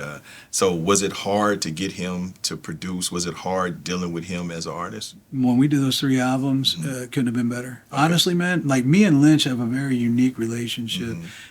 me and him get along better than him and I think anybody else here. I just kind of get him. Yeah. I kind of understand him. I understand his quirks. I understand his fears. I understand his past. I understand the psychology of Brother Lynch Hung. And I did really well with Brother Lynch Hung. The only thing that came in toward the end of relationship was who he chose as a partner. And I think then married his wife. Yes. That was a very toxic situation. She made life very difficult toward the end of our relationship for no good reason. Yeah. And so, and I expressed that to Kevin. I'm like, man, like, why is she calling me? Why is this happening? What is going on? What do you mean you can't show up because of this? Like, things like that begin to happen. And I realized, like, you know, who we choose in life is critically important. Absolutely. It's probably the most It important can make thing. or break your situation. Well, and it broke his. But I even just the other day, Lynch is DMing me like, "Hey man, you know the logo you made me? I would love one of those in like diamonds." I'm like, huh? Like the fuck? Hint, hint. You trying to get an early Christmas present. And then people like, you know, they would call me when they wanted to do business with Lynch to get my permission. Yeah. I'm like, absolutely, go ahead, man, do your thing. Like, you know, I wish nothing but the best for Lynch. Yeah. And I don't know if he's still with Lauren or not. Like, I don't really know. Yeah. But she was a lot to deal with. Anytime you got your wife getting beat up by other rappers, male rappers, like, you notice there's some shit going wrong here. Oh shit, that's crazy. Yeah, she done fucked around and caught a 3-piece one night at a club. Like, damn, a grown ass man beating this bitch up. Like, what the fuck did you do? Like, what the fuck? What's going on? Like, I don't mean to laugh at that. I'm not laughing at that. I'm laughing at how you said it. Well, I have a tendency, but at the end of the day, I don't believe a man should ever strike a woman. Absolutely. But if you aren't presenting yourself as a woman, maybe that's the result. I don't know. Right.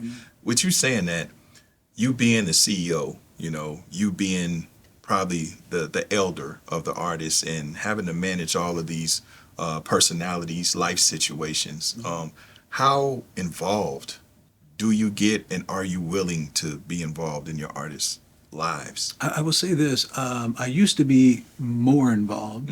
I've had to restrict certain levels of engagement just for sanity purposes, Yes. right? But I want to be as involved. It's weird because it's different for each artist.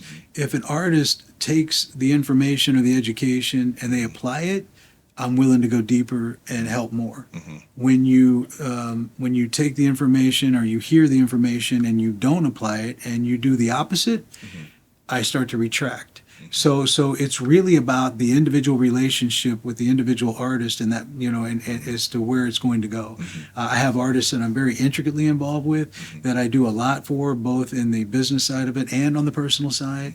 And I have some that I have to keep it strictly business because, you know, you give them the outline or the framework and they don't follow it.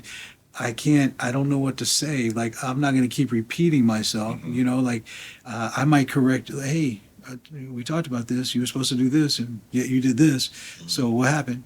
And, you know, I'll try to get them back on track. But if you continually go off track and you don't want to follow the advice of somebody that knows where you need, what you need to do, then that's a choice that they get to make. And my choice and response is not fucking with you at that level anymore. So I want to be as helpful as the artist will let me be, and as long as, not that they're doing what I'm telling them to do, but that they're taking the information and applying it. Yeah. I don't want to tell you how to run your life. Right. But if I know if you do A, B, and C, it'll get you to where you need to go, and you fuck around and just skip to Z for some reason. Yeah. I don't. And that's, COVID taught me a lot. You know, I had 22 artists when COVID started. I had 7 when COVID ended. Wow. And that was me realizing I spend a lot of my time throughout these years trying to get people out of their own way. I refuse to do that any longer. Right. So if you know, and I think I said this to you off camera downstairs, is I don't want to be in a position I can't want it more for that artist than they want it for themselves. That's right. And when I feel like we've officially crossed that line, I have to rethink what it is I'm doing with my time, because I've sacrificed a lot of time to build this business. Yeah. Lots of time. So I don't want to necessarily do that any longer.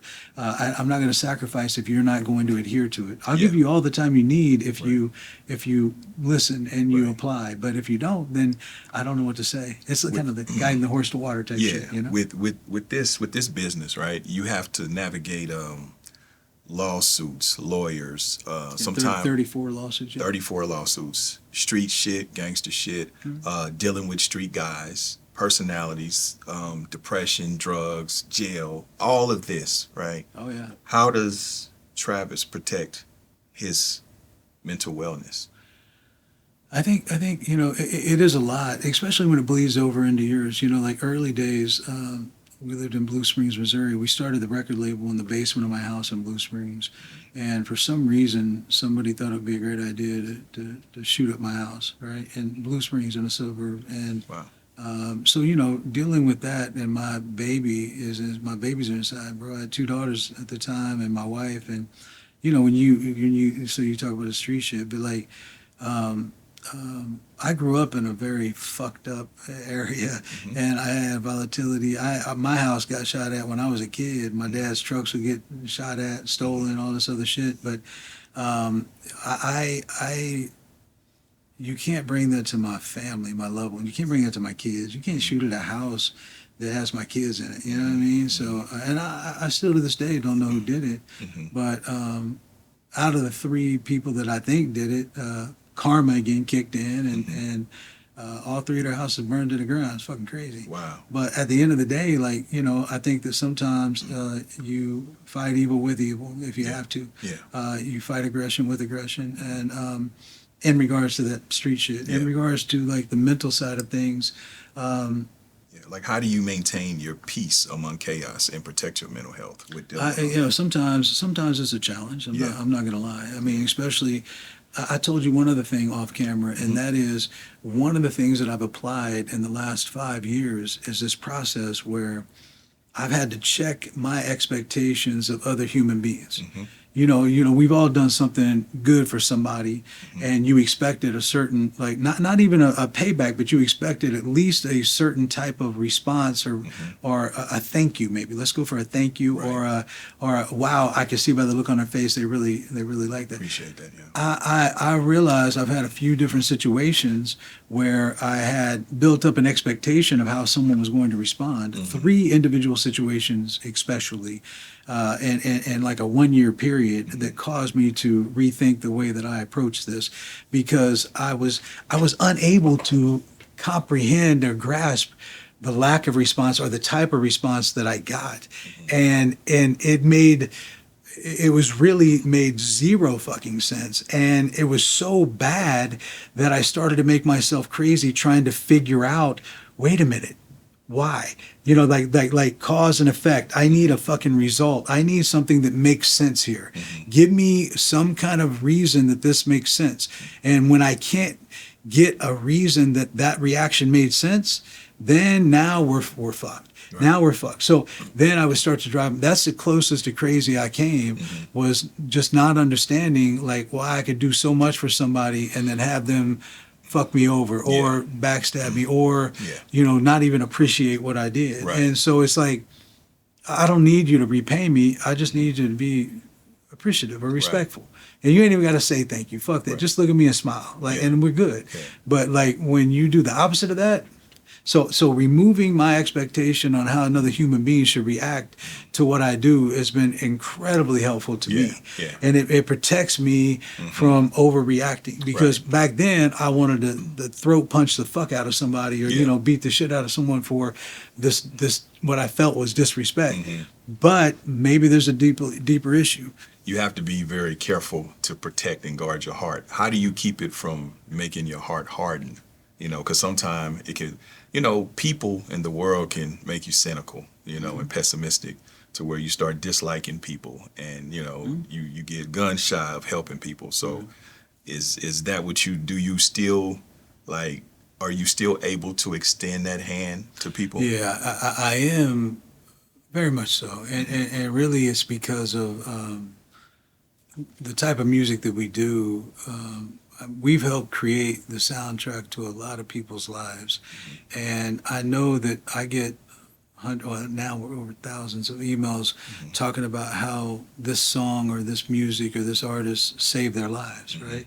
And so when you get those, at first when you read it, you're like, okay, and you're trying to process it. And then when you look into it further and they talk about the details of that night, and I had the gun in my mouth and my little brother put this song on and it made me go in there and we had the best time of our lives, I'm like, oh shit. So now, like, for me, knowing that our music impacts people at a level that could potentially save their life, and let's say that's only true one time. Yeah. For real though, it would still all be worth it to me. Absolutely. So and I gotta believe that it's probably true hundreds of times because that's how much interaction, response, and emails. So that responsibility to me it's really the only reason I still do this. I gotta be honest with you. My wife's been trying to get me to retire now for like over 15 years. She wanted me to retire at 40, then 45, then 50, and here I am 53 still going, and she's looking at me like, come on, man. But I do it because I know the impact that our music has on people, and the human cause, the human experience, the human need, and so you end up tolerating certain things from certain people to be able to provide that medicine to the masses. To the masses. And so like there's a give and take, right? Yeah. If everything was easy, everybody would do it. Everybody would do it. This shit is not easy. It's not meant for everybody, and it's not something that I suggest that a lot of I want to do what you do. No, the fuck you don't. Like not if you like there's a lot of stuff that I have to do that does take away from. I know I've shaved days, weeks, months, maybe even years off the end of my life, dealing with the stresses that I have to deal with. Yep. And they say stress is a silent killer. Well, I'm not dead yet, but I know that shit has had a profound impact on me. And but the other driver is for me is I get to go home to a beautiful life. I get to look at my kid's face every morning. I hug the shit out of my son. Like before he goes to school, I hug him. I tell him how proud I am to be his dad, and he says the same thing. He's proud to be my son, and and proud that I'm his dad. And like I love that. So what I see in my kids' faces allows me to continue the pursuit, and knowing that I have peace, I have beautiful things in my life waiting for me when I drive out of here. No matter how bad the day. I had a really fucked up day yesterday. I'm not gonna lie to you. I had a really irritating, fucked up day yesterday, and I don't get those that often anymore. But yesterday was one of them. What made it fucked up? If you can say. Multiple things that have to do with a current project, and us doing things out of order. Yeah. And anytime you put the cart before the horse, this shit's gonna crash. I know. We were supposed to shoot a video tomorrow. It ain't happening. Right. And that ain't got shit to do with weather. It's got to do with. I thought it was the weather. That's what I told everybody to say. Now I just told on myself, right? But it ain't got shit to do with weather. Okay. It's got to do with things not being in the right order. Yeah. I can't compromise the business and the process because it always, that's where I love Tech to death. But, Tech will put things out of order because he's an artist. He's an artist. Through and through. Yeah. He's all Things artist. Fluid. Yeah, all artists. And so, but 25 years later, that this is supposed to be the order. You done fucked around and scrambled it. And now, we can't do something that we really wanted to do, and but I can't allow things to become bigger problems. Yes. And so my thing is here. Let's just get all this in order, get everything right, and then we'll move forward. Yeah. And we shouldn't be in this predicament to begin with. Yeah. But you put us here, and again, man, love them to death. Yeah. All artists. So, but that's the thing. Like maybe it's what makes us so great. That's rare. Yin and yang. You balance each exactly. other. So what I do want to ask you is, again, you guys expanding your roster. My brother, X-Rated. Yeah. Yeah. Dear friend of mine. How did that come about? So when X was in storage, he would reach out to me frequently, and he always showed a lot of admiration for what we were doing. I also, dug in a little deeper and found out that most of what Brother Lynch done in the earlier days is really a lot of what X done. I mean, and I know the relationship there and how it all started, and that was intriguing. And I was a fan of a lot of what X Rated had done in his early days, and. So it came together to where he then moved to Vegas and reached out to me and was telling me about all the things he's trying to accomplish and do, and wanted to know if I'd be interested in consulting or helping him accomplish those things. So I went out to Vegas and took a deep dive for a few days, and then I gave him my input, and boy, he took it to heart. And a lot of the stuff that I told him that I thought, you might have to do this, you might need to do this, there's going to be some tough decisions, but he fucking acted on them like immediately. Yeah. And and I was like, well, shit, maybe I need to help you lay this out, but respect, because he didn't pull any punches. He went in and he started trying to fix where he was at, and but that trip allowed me to understand exactly who the fuck Honore was. That's and so from that standpoint and the person that he is and the level of intelligence that he has, it made me want to work with him because I felt like the world needed to hear what was on this guy's mind, That's man. And we had to race the clock because he had to sit down for 26 and a half years. And so like with that, like I was like, I really wanted to help him. I want to hit the fast forward button on what he was trying to do. Exactly. And it ultimately ended up to where he ended up coming over here, and we're going to work together on multiple other things as well, and try to make some really solid things happen for him too, But as we already have, things have been going well. I want him to go great. Yeah. I mean, X Rated is probably one of the brightest minds, that I've encountered. Super intelligent, super well read. Super articulate. Like, people don't know how brilliant that dude is. Yeah, all of those things and then some. Yeah. I've spent a lot of time with him when he came over here, in the building, out of the building, learning what he appreciates, seeing his experience flourish as a new father.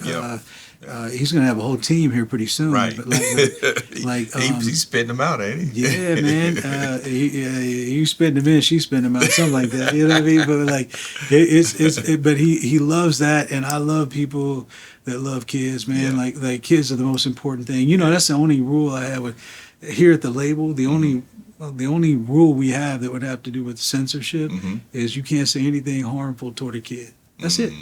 I also say.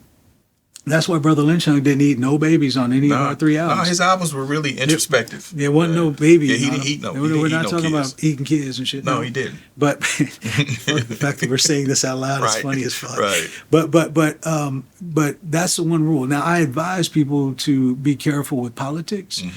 Because it's a 50% divide, and I advise people to be careful with religion because it's the most dangerous subject on earth. But outside of that, like, if you want to talk politics, talk shit on all of them because they're all corrupt and fucked up. Right. And if you want to talk bad about a religion, if you're not educated on what's bad about the others, let me know. I got you. Yeah. Like, but at the end of the day, like, have your beliefs, be careful with volatile subject matter. Yeah. And don't hurt no goddamn kids. I'm not playing that. Speaking of politics, so, I mean, I'm all right, right? You rich. No, I'm just all right. No. You rich. So, Republican or Democrat? And the reason I say that is because... Neither. Because I always say that I live Republican, I vote Democrat, but I think independent.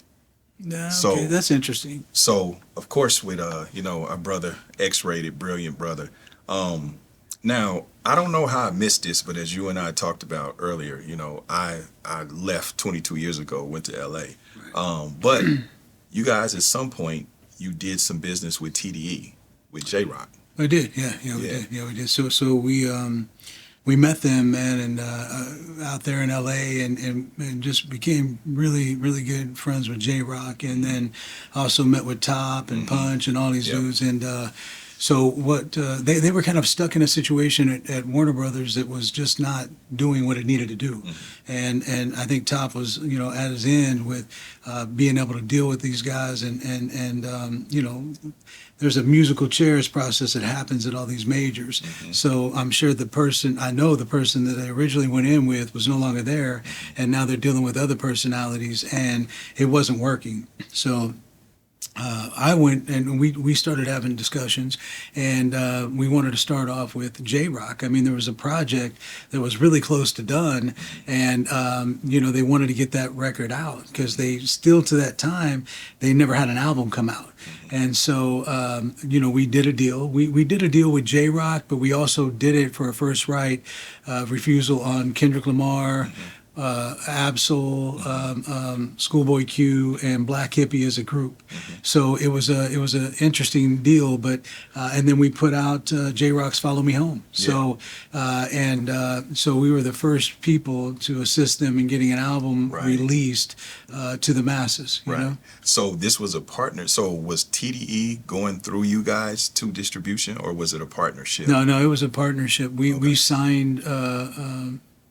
We did a joint venture of sorts, and but it was a deal where we signed J-Rock and then had that first right of refusal on. And then we put him out on tour with Tech. As a matter of fact, his hype guy was Kendrick Lamar. I know. That's what I was going to ask. Man. Where was Kendrick and all? Did you see something special in him? I you know what I seen? I seen a student. I seen a dude that really wanted to learn. So I would trip out because this was a long tour, 50-something cities, and Kendrick, where all the other guys are roaming off, it could be like, girls or whatever the fuck it was. I noticed that during Tech's set, every single time that Kendrick was posted up studying, watching Tech every move and looking at his entire show, not just once, but every single night. Him and Ali did that a lot too, but Kendrick really paid attention, and you could see, I mean, we knew that he was talented as hell. He had some music out, that Section 80 stuff was there. Like, there was stuff happening, but yeah, you knew that something was special there. No doubt about it. And obviously, here we are. How many so Grammys you're not later? shocked at his success right now? No, it was supposed to happen. Yeah. It was really, truly supposed to happen. That's my feeling. Yeah. Has there ever been an artist that you regretted that you didn't sign, that you had the opportunity to? I can't regret anything, but if we went down into those cabinets that are down there along this wall, one of the things that I never, ever did was throw away a demo. I've never discarded a single demo. Now, what that means is I got like 16 cabinets full of demos down there. But we could go down to the ones like down pretty far, and we could pull out like Wiz Khalifa's demo. Damn. We could pull out Kalani. We could pull out Doja Cat. Doja really wanted to get with us, and she would talk to Chris Calico all the time. She really wanted to be a part, which was really cool. But listen, man, like, that doesn't mean we missed something. That just means that they went and did what they were supposed to do. What was meant for them. Yeah, I mean, and there's some of these things, like even with Jelly Roll, even though we had all that huge success, I would not have been able to navigate the world of country like Broken Bow has through BMG. So that was the right time to let it go into the next level and participate. Some of them I participate on, some of them I don't. But like all the Jelly Roll stuff that we did is still with us, and I'm quite happy about that, man. It's went really well. The J-Rock and the TDE, and working with Top and working with Punch and helping these guys navigate that executive world.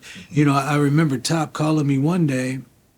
He was outside of Sylvia's office, and he said... Is that Sylvia Rome? Yeah. And he said, hey, Trav, he said, hey, man, if somebody said this to you, what would you say?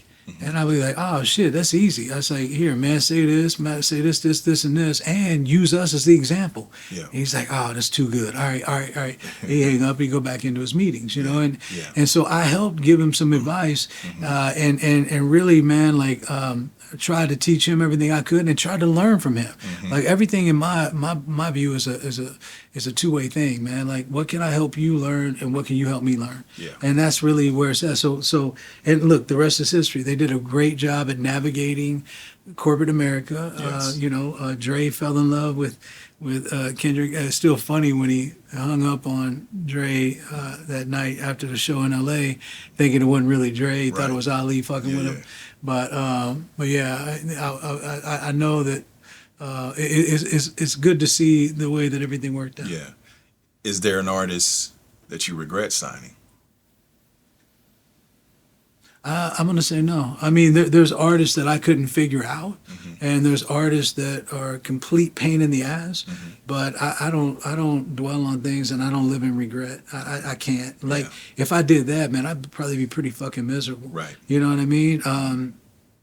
There's only artists that I wish I could have done bigger and better things for, but I want that for every artist. That includes Tech. Yeah. Like I'm never going to be satisfied, like ever. And so, but I don't have any regrets. Some artists are more difficult than others. Yeah. But I take away the lesson. I take away the education at the same time. You understand what I'm saying? So I learned a lot of what not to fucking do ever again. Yeah, that's a fact. But I learned it, and without that experience of that asshole person, I wouldn't have learned that, and I might have got my next track might not have been so good. So I there's value in everything. That's a fact. Absolutely. Well, I'm curious. Why didn't the situation with Doja Cat come to fruition? First of all, we were incredibly busy. The same reason most situations don't come together is because we are unbelievably busy.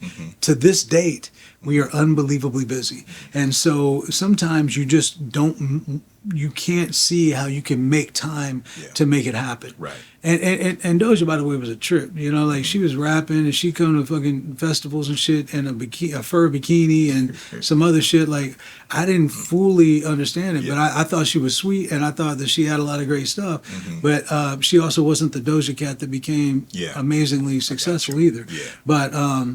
But again, though, no regrets though, because everything happens for a reason. That's right. You know what I mean? That's right. And these people come in and out of our lives, and just because we don't do anything with them doesn't mean that it isn't extremely rewarding to know that person and be a part of that early journey. You know what I mean? That's a fact. Yeah. That's a fact. So, I mean, you've been in the music business for 20, 25 years 25, officially this year 25, but technically damn near 27. Okay, so almost 27 years. So you watched it go through its changes. So you come from the physical sales era, right? Yeah, I missed it. So exactly. So now with this streaming digital era, right?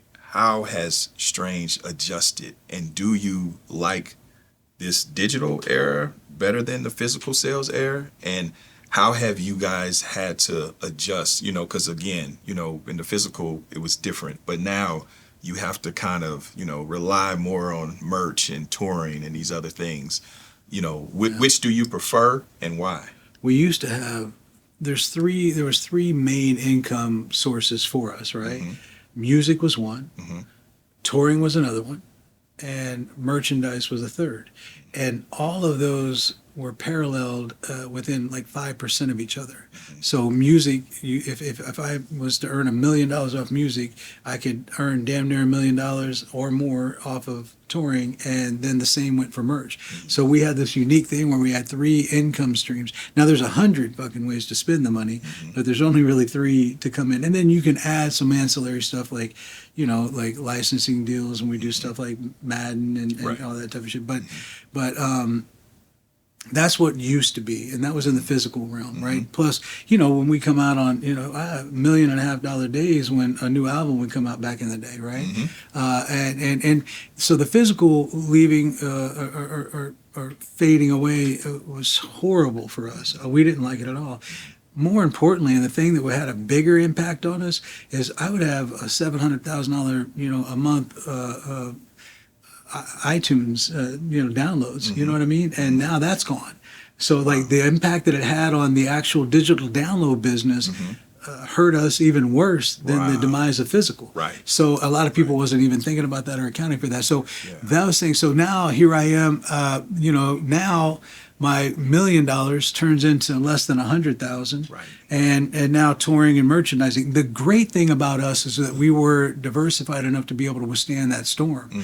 A lot of people, there's no way they could survive because you're making pennies out fractions of pennies out the music now. But where do I feel like it's at today? Originally, I seen a bright light at the end of the tunnel when it came to streaming because there was this growth, and I understood. Like I kind of like compared it to the cable television model, right? When I was young and cable television came along, we were the first people on our street to get it, right? And so there was like 9 channels that we could get if you had cable TV, which was a big deal. But that shit was like $5 a month, and nobody on the block understood why the fuck we would pay for this, right? Because like TV's free, 4, 5, 9, 41. Get your antennas out, whatever. Said 41, you took it back. Yeah, man. So like, but now like we had that, and then now the average cable bill is $148 at last check, and that was almost a year old information. Yeah. So I seen streaming kind of doing the same thing. Like it's got to start here. It's got to get traction. It's got to get the people in, and then it'll continue to elevate and graduate. The only problem is Spotify is not a standalone. It's owned and controlled by the majors. Right. And so now all they did is they took, so back in 2001, 2002, I said, fuck the industry, did a whole campaign on it, and took our video budget and spent it on a fuck the industry campaign and said, come download this music, and if you like it, please support us by getting a copy. And the shit worked. It worked amazingly well. Violet didn't like it. She was mad as fuck at me, but I had a 400% sales increase. So, the problem with streaming is the fact that, I would like to meet all of the entire accounting department for Spotify because I want to slap the shit out of all of them, the creative accounting. And not only that, but how does a fucking guy that doesn't even play an instrument or have a single lyric on anything, Daniel Ek, how's he worth $4.6 billion?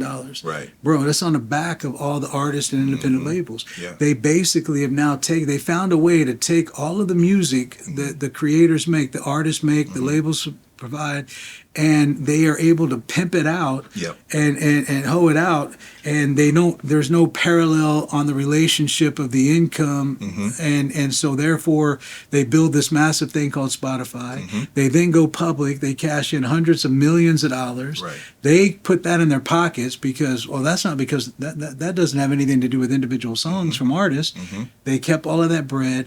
Now they also manipulate and they control the playlist and the algorithms. So it was the major's way of regaining control when disruptors like me came along and said, fuck you guys, and I'm going to do it this way. So that's really what has happened, is this progression has been nothing more than them gaining control of it again. Just like majors used to have full control of radio. Right. Well, this is similar. It's the same thing. Definitely is. And so I applaud and I ain't talked to Snoop about this, but I applaud what he just did. I saw that. He got with another platform, and he's on some anti-Spotify shit. Well, that's because they fucking, dude, we're making less than 1/3 of one penny. And my belief is that we're making far less than that. Right. I was going to ask you, so the way that Spotify allegedly works, right? You get $4,500 or so per million streams, correct? Well, it's 0.032 cents per stream. Okay. So I haven't ran the math out to that million, but that's what they say you're getting. But here's the reality is, you don't fucking know how many streams you're really getting. That's what I was about to say. You don't know. Exactly. You don't know. It could be 10 times that, and they got you down here. Like the creative accounting department of Spotify is fucking perplexing. And not only that, but why is that amount nearly double, actually more than double with Apple? Yes. With Apple. And even with Tidal, too. Yeah, and with Tidal. So why? Yeah. And not only that, but you go to New York and go into the new World Trade and see Spotify, how many floors they got. Yeah. Think of who the fuck is paying that rent. We are. Yeah. The artists, independent labels like myself, we're paying that rent. So what do you think the fix is for that? I think that people have to get sick and tired of being sick and tired. I'm real close. Now, look, 25 years ago, I'd have been on some fuck Spotify shit. I'd have been like, fuck all of you motherfuckers, and went crazy. But now I got a much larger catalog, a lot more depth, and a lot of people that rely on, a certain amount of income. I can't go out there and make that decision on behalf of every artist that I have. I have to be more more methodical Yeah. in my approach. Yeah. And that's what I'm working on a day in, day out basis. Mm-hmm. And again, we have the super fans, so we'll be able to withstand whatever turbulence. Yeah. But this shit is I'm getting tired of it. I'm real fucking tired Mm-hmm. of making pennies for the art that we create. And the amount of money that we spend, it's not getting any cheaper to create this content. It's getting more expensive. Yes. And I despised streaming in the beginning. Yeah. I've tried to like them during the course of what I seen was potential growth or light at the end of the tunnel, and now I just feel like we're being fucking robbed. You guys had they had a 1.5 something billion dollar profit last year. Wow. Then how the fuck am I making pennies? That's a fact. I'm making pennies. I'm Yeah. making pennies, bro. Like. Have you thought about, being that you do have the resource, the influence, and the reach, have you thought about maybe creating your own infrastructure? I've not only thought about it, I've structured it and started the process. But it's about destination. It's about the way people consume, and it's about the education and the cost to educate people on where to consume. It is complicated. So there has to be another solution. We can't all have standalone streaming platforms. Right. That won't work. Right. People won't. The whole fucking world, like America's kids, man, every one of them's ADD the fuck out. Like, they're not going to be able to, like, oh, wait, I want to listen to J. Cole. I got to go to, I got to go to this J Jams or whatever. Like, oh, fuck, I want to listen to Tech N9ne. I got to go to Cloud9. Yeah. Oh, I want to listen to, or anything strange music. So we can't have so many separated, it has to be something done as a collective. Yeah. I have also thought about the coalition of independent artists and independent record labels having the creation of their own streaming service to compete with the Spotify's of the world. And I think that might be the most viable option, or having someone get involved. And I'm paying real close attention to what the Jay-Z and others are doing with the South Korean company, and really trying to understand how that works and what the compensation rates are. You know what I mean? But the streaming that you're receiving and the way that money is generated through streaming is much different than a traditional business. It is. And so it's very perplexing. I mean, and I'd like to meet the person that came up with the word freemium, because that's a freemium. that's a solid ass whooping coming to that guy. So, me kind of transitioning into the media space, Ice-T and we are launching our own streaming platform, an OTT platform. And that's when I got introduced to freemium. Right. It's like, what the fuck is that? Yeah. The freemium is some bullshit. That's some bullshit. That's some bullshit. That's some bullshit. Yeah. Right. So you mentioned catalog, right? And I asked you, off camera. So I had heard that you guys had sold your catalog off for some nice money, but you broke that down to me. Yeah. No, we did a deal that was extremely unique and had never been done at the time. And this deal was funded to us on December 30th of 2020.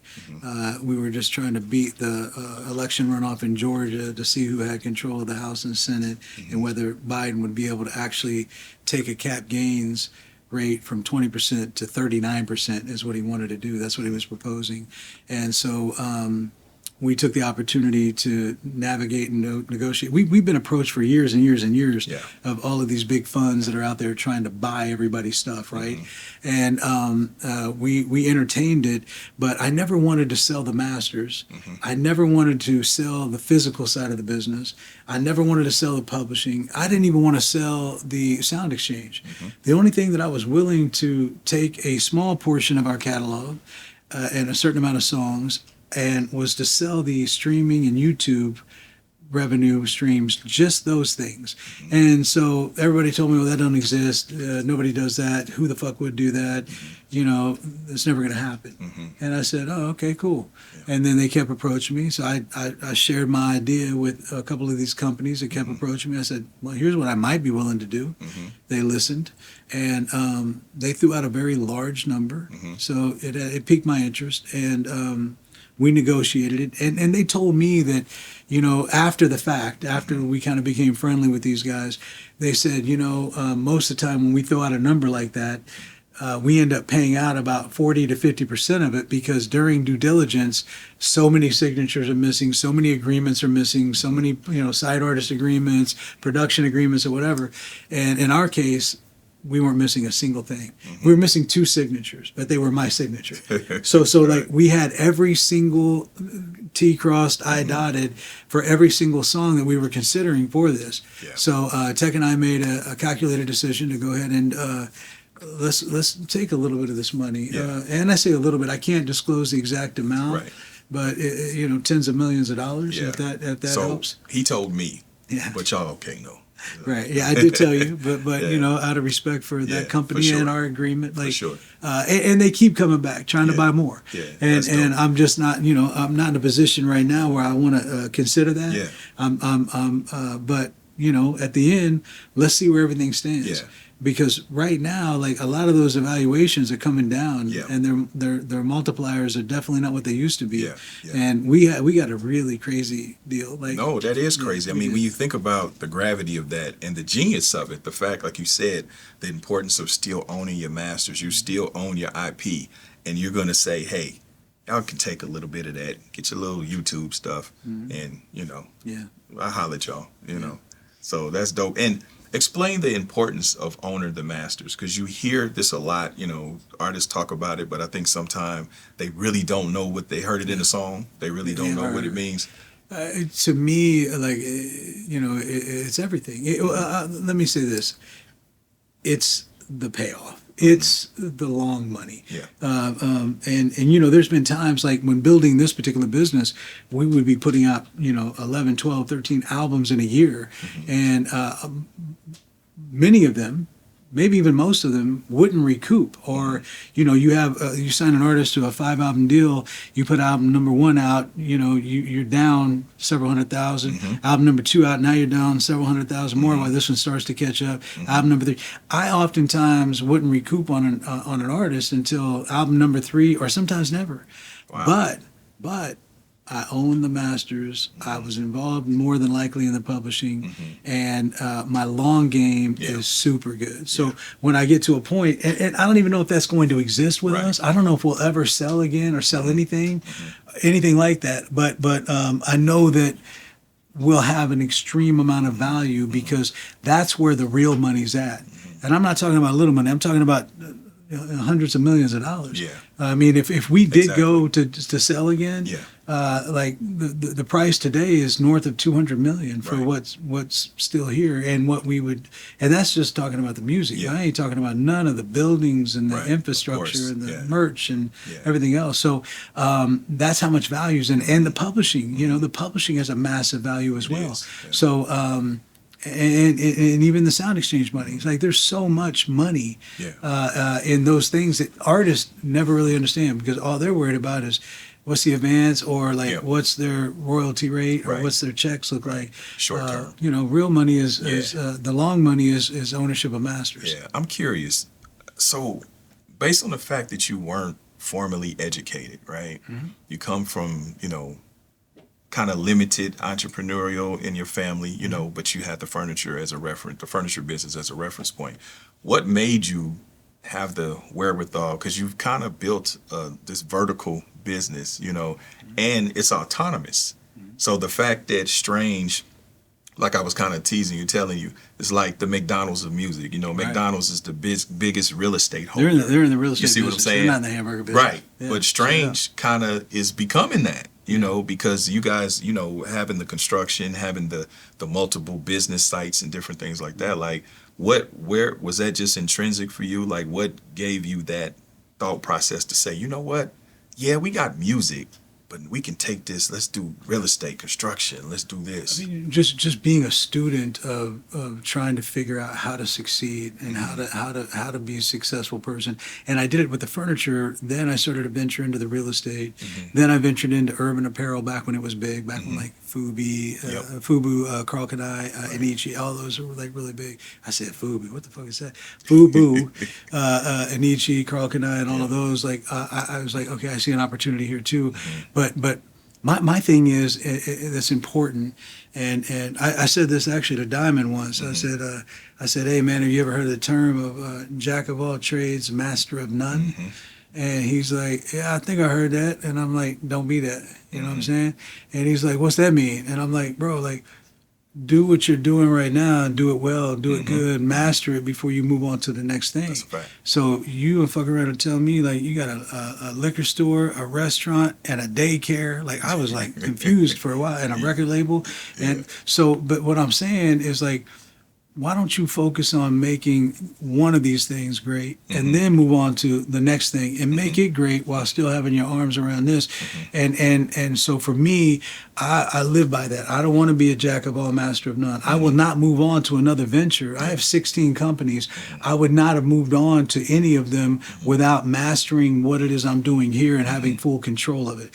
So, and 7 of those are out of necessity. And that's a term that I mentioned to you downstairs called zaibatsu, which is a Japanese term which is about vertical and somewhat horizontal integration, where you have a need, right? So in my case, I had a need to record music, and I'm paying, Chapman Recording Studios all this money.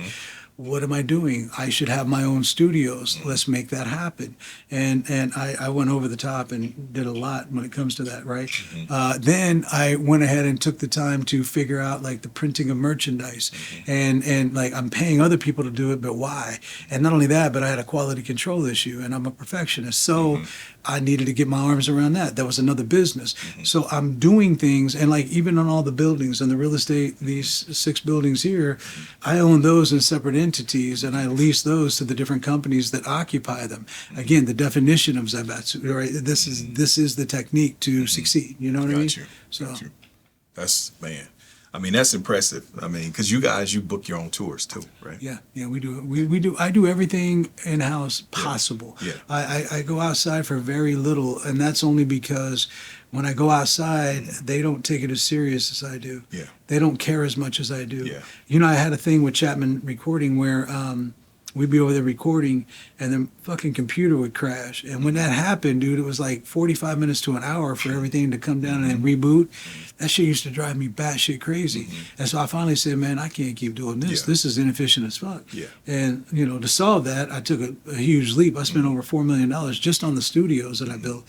So, but when I did it, I hired Ross Alexander. I hired like world-renowned dudes to help me with the design. Yeah. And because I wanted to do everything perfectly. I want to have the best of the best. Yeah. You know what I mean? The highest quality. And I just want to reiterate for the people watching, this is in Kansas City, Missouri as well.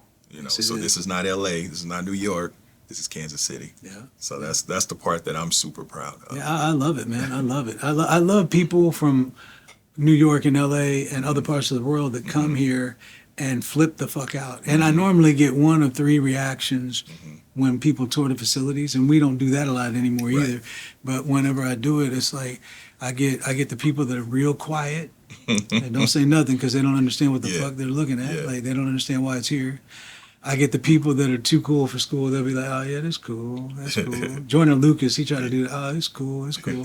He finally broke down on the 3rd building. Like, all right, man, what in the fuck is going on? Like, what is going on? Joe Budden, he was trying to be too cool, too. Yeah. And then when we got to the 2nd building, he broke down like, I just want to know this, Trav.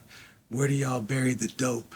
Because I know music ain't doing this for y'all. Where's the drugs? Yeah. Where's the trap? I was like, nah, man, it can be done. You know what I mean? So, or I get the giddy response. So it's interesting to see how people respond. All I give a fuck about is you leaving here inspired. Yes. And like, look, we did it where we're not supposed to be able to do it. Yep. So everything is, you can do anything you want to do and you set your mind to.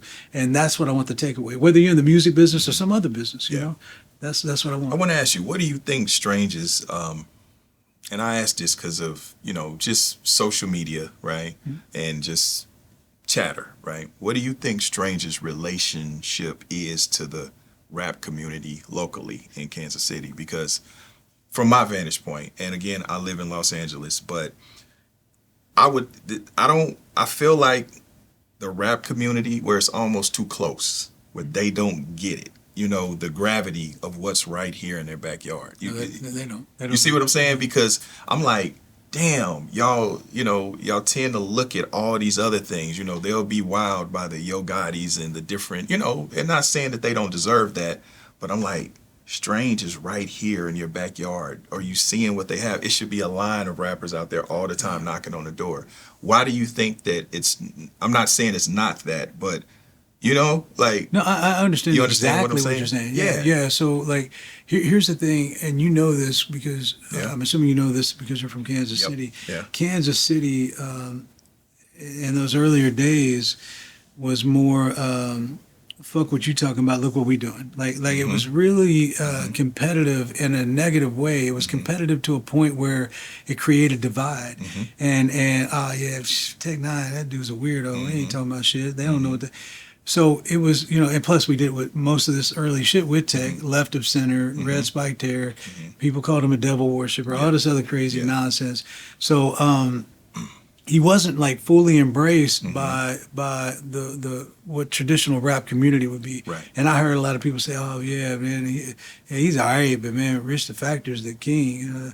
I'm like, okay, all right, and like I don't mind Rich. I like Rich. I've had Rich out here, but at the end of the day, like I'm sometimes I'm a bit perplexed because of the stupidity that exists, or just the sheer ignorance that exists. And when I look at that, like hold on, we ain't doing shit. Last time I checked, 38 fucking plaques on the wall, tens of millions. Not to mention Forbes. Yeah, I mean, we make the Forbes list every fucking year to the point where I ask them not to include them anymore. Like to be honest, like that shit, it was real taxing because people would put text numbers out there, and then all of a sudden he's got family members he ain't never met, like reaching out, and other people trying to get bread, and teaching people the financial literacy of how to not fuck this up. To that too, but yeah, I mean, look, I've taken a lot of artists out of Kansas City, like Cut Calhoun or Chris Calico or Cess Crew or Scatterman and Snug Brim.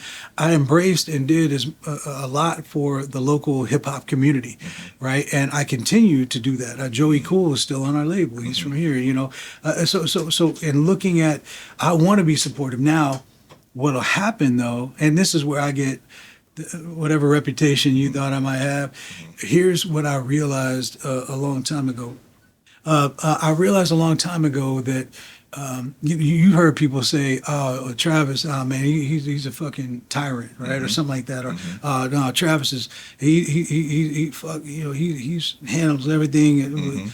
Like, listen, man, a lot of those same people, they want to have a meeting with me, right? My biggest problem is that I'm very honest, and like if you have a bad idea, I will be kind enough to try to save you life's time and tell you that your idea is bad, in my view. And so a lot of these artists that never reach out to me but have an opinion of me and how I am is based on their own insecurities. So they don't want to actually knock on the door or pick up the phone. They just want to talk shit about me as if I won't fuck with them, because deep down inside they know that their music or their idea isn't shit. And so, and they also know that I'm the type of motherfucker that'll tell them that it's not good. And so they would rather just talk shit and never approach me versus approaching me and having me tell them that it's not good. Right. And I'm not going to do it in a mean way. I'm not an asshole. I'm going to be polite and constructive, but like, hey, look, your production is not right. Or, lyrically it's average or whatever. I told Jelly Roll his verses were subpar. And he, at first he was offended, but then he opened up to me and told me what he really wanted to do, because I told him his choruses and his bridges are amazing, but his rap verses, and that allowed us to go in the direction he needed to go. It gave him a certain freedom to talk to me, and beautiful things happened off of a hard conversation. That's right. A lot of the other people, and there are some people that say I'm an asshole because I told them their music is bad, and I wasn't being insulting. I was just giving that. You asked me for my opinion. I'm not gonna lie to you. I'm not gonna do that LA shit. Oh, that's bananas. Fuck that shit. Let me tell you the truth. Yeah. And if the truth hurts, I'm sorry, but you asked me for my opinion. And so I get this reputation as if I'm mean or if I'm aggressive or whatever. I've heard you being a tyrant. I've heard that. Yeah, I've heard that shit too. People keep calling me Suge White. Yeah. What the fuck? You beat me to it. I was just about to say, I've heard you with Suge White too. Ain't that a bitch? Like, come on, man. I'm way handsome. I've always thought, I don't know. One thing I can say, I can only go on my experience with you. You have always been pleasant, and respectful with me, I say most times you answer when I call. If not, then you hit me back. You know, if you delay. I think I was hitting you. I think you were sick. You were in the hospital. And correct, you were some health issues. And I didn't hear from you, and I was like, that ain't like him. And then you came back and was like, oh, bro, I was, what's going on? So that's my experience. I can always get you on the phone. I'm going to be polite and respectful to every other human being on earth until they give me a reason not to be. Right. But more importantly, like even though my father's passed away, my mother passed away about 5 years ago. They passed within 10 months of each other, which is shitty. But I was taught, like I feel like my dad would come back to life and whoop my ass if I treated somebody poorly. Right. I'm not going to be disrespectful to anybody. I'm not going to be unreasonably mean. Nothing like that. I'm going to give you the same energy that you put off. Like, but mine's going to start with kindness, even if yours is negative. And then if you want to keep that negative shit going, I got something for you. I can match you, but I don't want to. Right. I don't want to be negative. I don't want to be arguing with nobody. Like, you know what I mean? I tell my wife that, like, I said, girl, my job is a lot of arguing with folks. Like, I can't come home and argue. Like, right. And she'll be like trying to like not argue, but like she'll have an opinion or something. I'm like, I got you. I understand, man. And then if she keeps it up, I'll fuck around and walk away. And then she's like, you can't just do that. I'm like, I'm trying not to have this energy around me. Like, I love you to death. What you're talking about, I understand it's important to you. I listen to you. I respect it. I will address it. But I'm done talking to you about it. And let's just carry on to something else. And then she realizes, like, okay, you're right. You did hear me. All right, baby. And all is good. You know what? Let me ask you this, too. So being that Strange really operates like a major, and all the millions of dollars, all the accomplishments, but I feel like, and you let me know if you agree, I still feel like Strange does not get the proper recognition. Like, Strange is not mentioned in the echelons of No Limit, of Cash Money, or even what's the Q and P and Coach K. I'm trying to think of the Migos label. Why do you think that is? Even though for all intents and purposes, Strange is doing, especially the current labels, is doing as good, if not better, but it's just not in the conversation. We've made more money than a lot of the people you just mentioned. And I'm behind the scenes, and sometimes our publicist tries to get me to go more out front and talk more about ourselves, but I don't. I love my piece, and so I don't, I don't even do this very often. But as far as their inability to acknowledge it, it's perplexing. But this is going to sound weird, but I don't give a fuck. Right. I don't care. If you got like what I care about is those fans that need this music and that want this music and that come to our shows. That's my relationship. My relationship is with these human beings. Right. And if the masses or the other people don't want to acknowledge it, that's not really my problem. I don't stay awake thinking about why don't we have more recognition. I understand what you're saying, and is it deserved? I think so. Yes. But do I dwell on it, or do I stay up at night thinking about it? Fuck no. I care about that fan that wrote me that heartfelt email. I care about the people that genuinely need this therapeutic music to survive another day. That's the people I give a fuck about. I don't care about the accolades. I don't care about. Look, man, I do what I want to do. I love my life. I'm happy as hell. I'm living good. I'm able to go out there. And then when you fuck around and show too much of your life, they get at you. That's a fact. Because people talk shit like I'll post a new spaceship alert because I'm a car guy. Oh yeah. And people be like, you should have gave your artist that money, or you should have done this, or you should have. Everybody that's counting your pockets and counting other people's bread, and they say that dumb shit, and I've seen you fire back a few times. It's rare. It's rare. And something I've never told anybody, and I'll go ahead and I'll let your podcast be the revelation of this, because I've been saving this for a long ass time. A really long time. I bought hundreds of cars. I'm a genuine car fanatic. I love it. I have since I was a little bitty ass kid. And tens of millions of dollars worth of cars. I mean, fuck, I probably got $10 million worth of cars right now. And then, you know, if I post this shit up, people talk that shit. Hey, you should have gave Chris Calico that money. Chris Calico that money, and he wouldn't have left. You should have gave Scatterman. Shut up. But I have never, ever spent a single dollar that I've made off of Strange Music on a single one of my cars. Wow. Ever. Wow. Ever.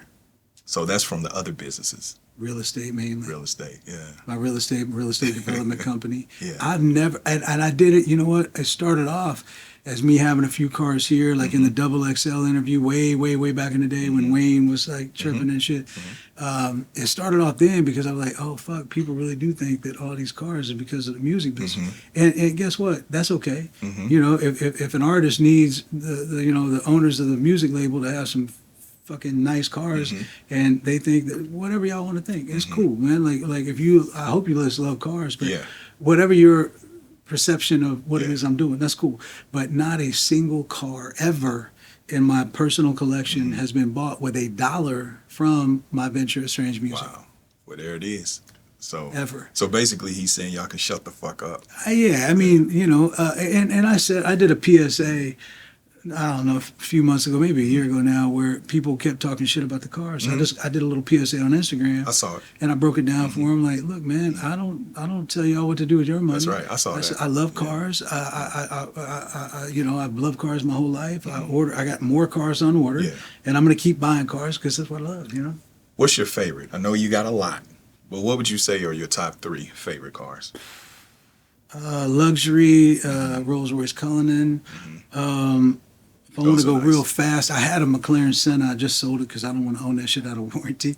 But I got a brand new SF90 Spider that's pretty fire. I've got a Revolt coming. I got 2 of those coming. I'll have one of them in May. That's just serious 1,000+ horsepower car. And then I got some weird shit, man. Like some. What about the? It starts with a K. Coinsig. No, I haven't bought a Coinsig. I bought some other high end car. I try to limit my shit at a couple of $1 million on one car. Like, you know, I had 1.4 million wrapped up in a Senna. That's the limit. You just limit. I have friends at home. I have like $5 and $6 million cars. I feel like, although it's an amazing car, you also, if you have like Coinsig, man, you don't live in LA, you're fucked because service. The maintenance, but and then, you know, you start getting into Bugattis, like the Chiron Sport. I have a friend that just got his, and I found out that his annual maintenance bills are like $85,000 to own the car. Like, you need new tires. You can't just get new tires. You got to get new wheels and tires. But I got to stop you, bro. You didn't catch when I was, you know what I'm saying? That was the flex, right? Well, I'm loving it because you are from here, you know. And the fact that you were able to say that, well, you know, I mean, you know, I scaled back a little bit, you know, just a little, $1.4 million, you know, I try to pull it back a little bit for one car. Yeah. You think, I mean, if you think about that now, you, that kid going to Van Horn, poor, you know, trying to figure it out, did you ever think that you would be able to say that and actually live that? Abso-fucking-lutely. I believed that I would have all of the things that I went to the car show down at Bartle Hall. I got those posters, and I would put them all over my room. And I really genuinely love cars. I love anything with motors, motorcycles, anything. I love cars too. And so I would go and I would plaster all this shit on my walls, right? What I didn't know, man, is when I was a kid, my mom actually took the time to take pictures of all of them. And when I was 18 years old, my mom came to me and said, oh, you know, I've been meaning to show you something. And she pulled out all of these Polaroids and this little 110 film shit that she had. And she said, I just wanted you to have this because I know how much you love your cars. And I started to buy a couple of nice ones then, you know, nothing special, nothing like I have now. But she had a picture of all of my rooms over the years of all the different posters I had. And so at that moment, at 18 years old, I'm like, I said, I got you, Mom. I said, you know what I'm going to do? I'm going to own every car that was on my wall. I bought every single car that was ever on my wall as That's a kid. dope. And now I might not have been able to buy that exact year. Right, Like right. on Lamborghini, I had a picture of a Countach. I fucked around and bought my first one. It was a I love the Murcielago. Countach. I bought a Murcielago from Albert Pujols, the baseball player. Yeah. And then I bought, then I had to have the Aventador, then the Aventador SV, then the Aventador SVJ. Yeah. But like I went back and I looked at every Porsche 911, every car that I ever had on my wall, I've now bought and owned and possessed. And I'm not like attached to shit. I'm not attached to a single material item. I have one car that's out of warranty right now. It's a 2015 Corvette Z0607, and the only reason I kept it is my son loves it. Okay. And it's got our name engraved in the dash and all this other shit. So that's the only car that I got that ain't a 2024 or 5 or whatever. Yeah. But I woke up 3 years ago and I said, fuck this. I think the market's at a peak. I sold 22 cars in 2 days and made 1.6. Wow. So it's like I make north of, well, I'm really close, but I'm at 1.9 million something of what I make on cars annually. Now that's changing because everything's adjusting. But during COVID, I cleaned the fuck up. Oh, so your car collection is somewhat a business model I was making, as well. oh yeah, I make money. Yeah, Oh, yeah. wow. So it's like on the Ferraris. When we go over there, I mean, you're gonna fuck around and see like a Ferrari Roma. I don't give a fuck about that car, but I gotta order everything Ferrari so I can get to the elite status. So I was at VIP, now I'm at top status. So now I get to order cars like the SB3 and shit like that. So it's like now, like you order one of those, 2.7 million. I'll throw that at that. My buddy that just he just got to the time in which he could sell his, sold it for 7.9. Wow. $2.7 million car sold for 7.9, bro. So like, think about that's a lick. So they're not just toys; these are assets. They're assets. Yeah, I don't Appreciating buy the assets. bullshit. Every once in a while, I'll just fall in love with a car and buy it, knowing that I'm gonna get my ass kicked. Like if I go buy a Maybach, I almost fucked up the other day and bought another Maybach, another Maybach SUV, and I grabbed control of myself and said, "Hold up, man, you're gonna lose 40% on this car in That's 2 a fact. years." That's a So, fact.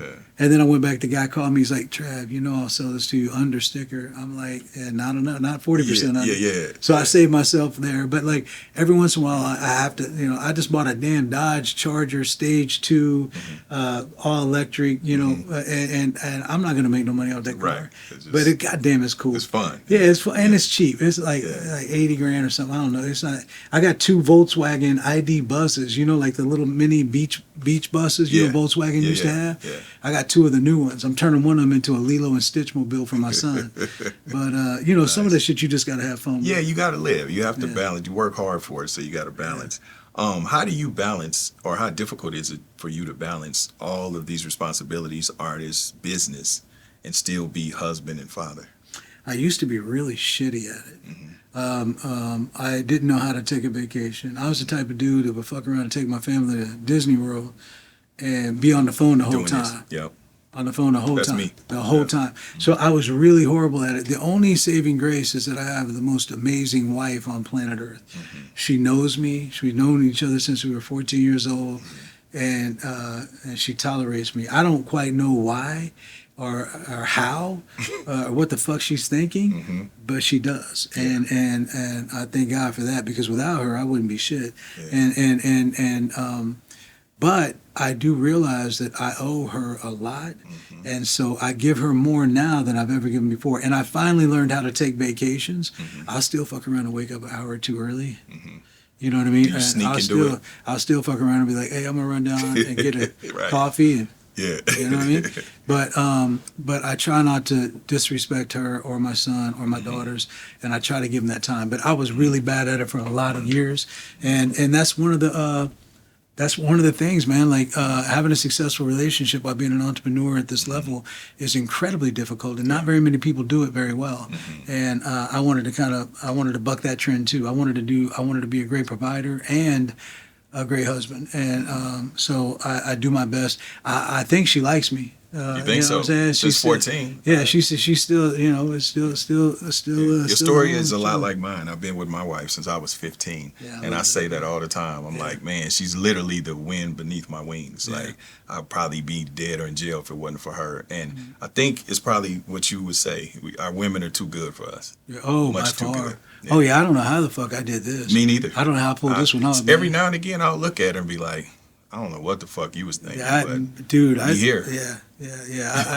I feel that way all the time, and Yeah. and I do my best to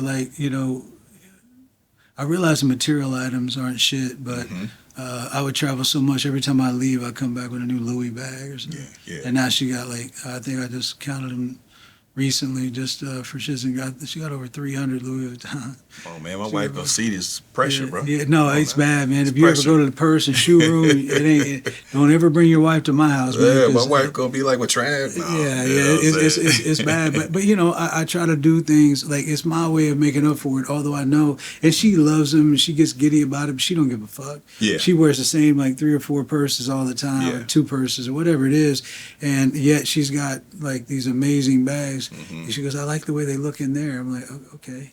Yeah. You know, I buy all these red bottoms. I think I went in there and literally like 8 pair have been worn out of the like 200 that she has. Yeah. Like, wow, that's crazy. So am I fucking this off, or you know? But it makes me also feel good too to see her smile. Of you know, course. like bring something home to her, let her As smile. a provider, yeah. It feels really good. But yeah, I definitely she could have done so much better. Hey, Like, you know I what say mean? the same thing all God, the time. What the fuck does she think? What do you think? What? So, well, as we come to close, what do you see in the future for Strange? And I know, you know, Tech is the staple artist, and at some point, well, I don't know that because I think at 70, Tech's still gonna be doing what he do. Yeah, But I don't know. what do you see for Strange? You know, I've been thinking that at some point we'll be able to slow down a little bit. I'm as busy now as I was 10, 15 years ago. So, I mean, and that's absolutely true. And so, with even less artists, but putting a huge amount of focus. So, there's other new artists out there. We're doing a lot of deals on the distribution side with through It Goes Up. I've got this girl named Sky Daddy who I think is going to be a fucking superstar. She possesses everything necessary, and I want to help her, you know, reach her heights. I'm doing that deal with through Brian Shafton as well. We partnered on it. I want to see the continued success of Jelly Roll. I've got artists on this label with Jerry Robinson, Joey Cool, X-Rated, my guy Hush, amazing people that I want to help get to those next levels. Yeah. So I mean, there's still a lot to do. There's still a lot to do. And there's a million other artists out there that are trying to get signed, but we are very careful because we're also trying to recover from COVID. We're trying to get people like, you know, I don't know if you realize, man, people change during that shit a lot. And they don't necessarily conduct themselves the way that they used to. So therefore finding employees to fill those positions that are now vacant is very difficult. So for the world to normalize a little bit would be great. And as I can bring on more of those people that actually want to work for a living, that'd be great too. Yeah. And then we'll grow when that time comes. Okay. And then you asked me about politics too, but Yeah. So I got a hip hop question I want to ask you. Your top 5, dead or alive.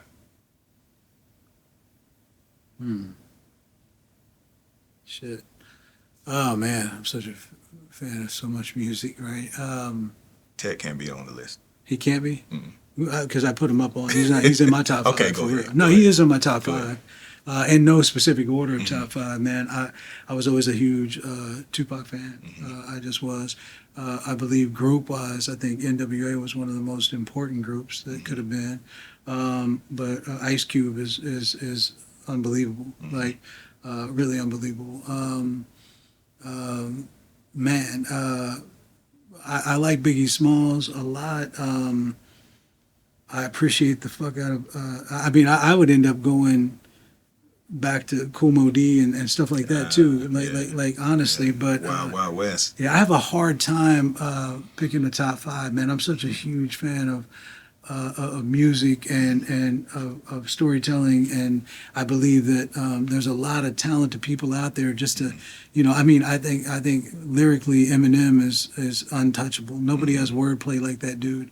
Yet he's a prime example of someone that'll never achieve the level of respect in hip hop that he should probably have.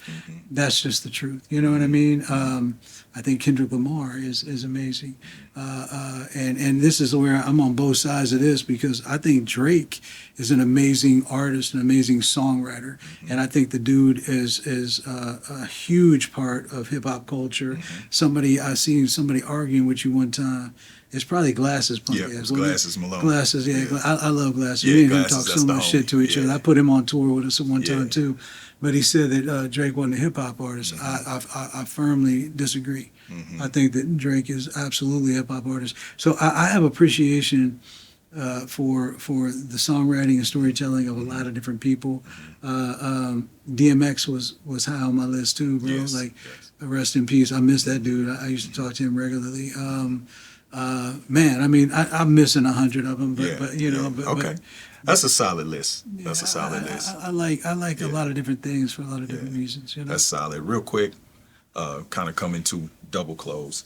Real quick, we politics. back on him. Yeah. Yeah. What's your Trump, President Trump? What are your thoughts? I have a pretty sizable dislike for most politicians. I also don't like narcissistic behaviors or condescending shit. So now you asked me earlier, though, you said, hold on, Republican, Democrat, or independent. I'm probably in the middle. I'm fiscally, I'm leaning way heavy on the Republican side. I believe in their policies more than I do the Democrats, right? When it comes to religion, over here, it's got to be, religious, Bible-thumping shit on the Republican side. I'm not there. Like, I believe that whatever religion gives you peace and comfort and solace, like, you go do that. Right. You do that to the fullest. I don't care if it's Buddhism, Taoism, whatever you want to do. Now, and then on the subject of abortion, which is one of the big divides, right? I believe that men shouldn't have a fucking say. I think that women should all get together, figure out what they want to do with themselves and their bodies, and they should do that. So that takes me away from the Republican Party, right? So I'm more in the middle, but I don't want to call myself an independent. I like the fiscal side of this. But I care too much about people to be all the way over here. You understand what I'm saying? Yeah. I care about social issues. I care about taking care of people. I feel like we need to do a better job at taking care of the people within the United States and stop all this fucking excess spending everywhere else. And I will say this, whether you like Elon or not, some of the fucking spending that he found and that he's cutting is remarkably ignorant for us to be spending those types of dollars overseas when we have these issues. Look at the homeless situation in Los Angeles, bro. It's terrible. Like, it's unbelievable. Yeah. We are the richest country on earth. We can take care of all of those people and try to get them in a better place, yet we choose not to do so. That's mind-boggling to me. I don't understand that shit. So I'm a mixed bag, but for the most part, I don't like any of the politicians. Okay. Does that make sense? It makes complete and total sense. Yeah. Would you ever consider going into politics? No, I'm cool. I don't think so. I know that people have been talking to me a little bit about that, but I don't like the divide that is within politics. I don't like everybody talking shit to each other all the time. Like, can't we all find a way to get along and just do what's right for all of us? That's really my mentality, and that doesn't exist in politics. And that shit is upsetting. I don't understand why it has to be that way. But it is, and here we are. But no, I think I'm gonna steer clear of politics. I don't need people trying to dig up shit, make my family's life fucked up. Like, I'm cool on that. What? I'll be in jail if I got into politics. Somebody's gonna say the wrong shit or attack my family, and then I'm gonna fuck everybody up, and then I'm gonna end up, in storage. Like, I love how you say storage. That's hilarious. Lastly, what advice would you give to, any aspiring entrepreneur, whether it's music or any type of business? What advice would you give them? I think, a lot of people say, oh, don't overthink it. I'm a chronic overthinker, and I really evaluate everything that I approach, and I look at it closely, inside out, upside down. And then when I make a decision to go, there is no other decision. They're like, if you are going to do something, figure out what it is that you want to do, and I hope that you love it, and then go and attack it, and don't stop. The people that give up are the ones. Look, you can fail at something. That doesn't mean you give up. You can absolutely fail at something. Fuck that. Get up, dust it off, go right. again. You know, I believe that the problem is when something is too hard, people are so quick to give up. Stop fucking giving up. Stop giving up. Stop being a bitch. Get your ass up and go toward that goal. And if you do that, you will reach it. If you don't, and you have all these fucking excuses, you're just another statistic. I'm saying, like, pick your passion, pick what you love, and go and never stop. Like, never stop until you get to exactly where you're going. And by the way, you know how people used to say, oh man, I'm just trying to get there. Yep. Guess what? There don't exist. Right. There is no fucking there. That's crazy, right? I didn't know that till I was 43, bro. Like, right. 10 years ago, I found out there is no there. That's a fact. That shit devastated me, bro. I say the same thing. We're always trying to get there, and I would say the same thing. Wherever the fuck there is. There is no there. Yeah. There is no there. Yeah. My aunt used to tell me, like, hey, Travis, money's not going to buy you happiness. And I look at her like, that's because you got money. Like, you're tripping. Like, money's going to buy me the car. I'm going to get the girl. I'm gonna whatever, right? And then on her 80th birthday, I tried to come up and have a moment with my Aunt Mary. And I said, you know, Aunt Mary, remember you used to tell me that money can't buy you happiness? She goes, well, yeah. And I said, you know, you are absolutely right. And she looked at me and she said, oh, honey, you didn't have to tell me that. I knew I was right. And then, like, walked off. Like, she'd have had a mic, she'd have dropped it. Yeah. And it's like, she used to, like, like, that's unbelievable that she had that. She knew that. I wish I would have learned that there is no there, because I sure the fuck wouldn't have spent 43 years working 15 hours a day. But I have, you know, I can't live in any kind of regret. So I just got to keep it moving. But for all the people trying to get there, I want y'all to think about what the fuck your version of there is. Because my version of there, I thought, was the money and the cars and the wealth and all that shit. I still ain't there then, because, like, you can have all that shit and be miserable. I got a lot of really rich friends. I got some billionaire friends that are absolutely fucking miserable. Yeah. And it's like they haven't figured out how to create balance. Have you found your there? Look, I believe that I'm the happiest that I can be.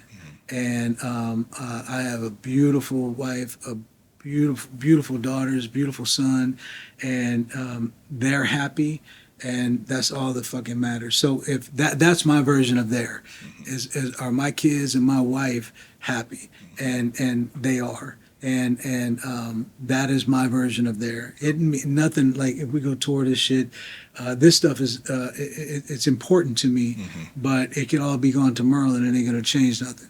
You know what I mean? Same thing with the cars. Like, I love cars, but if I had a fucking, you know, 1972 Ford Pinto, it is what it is.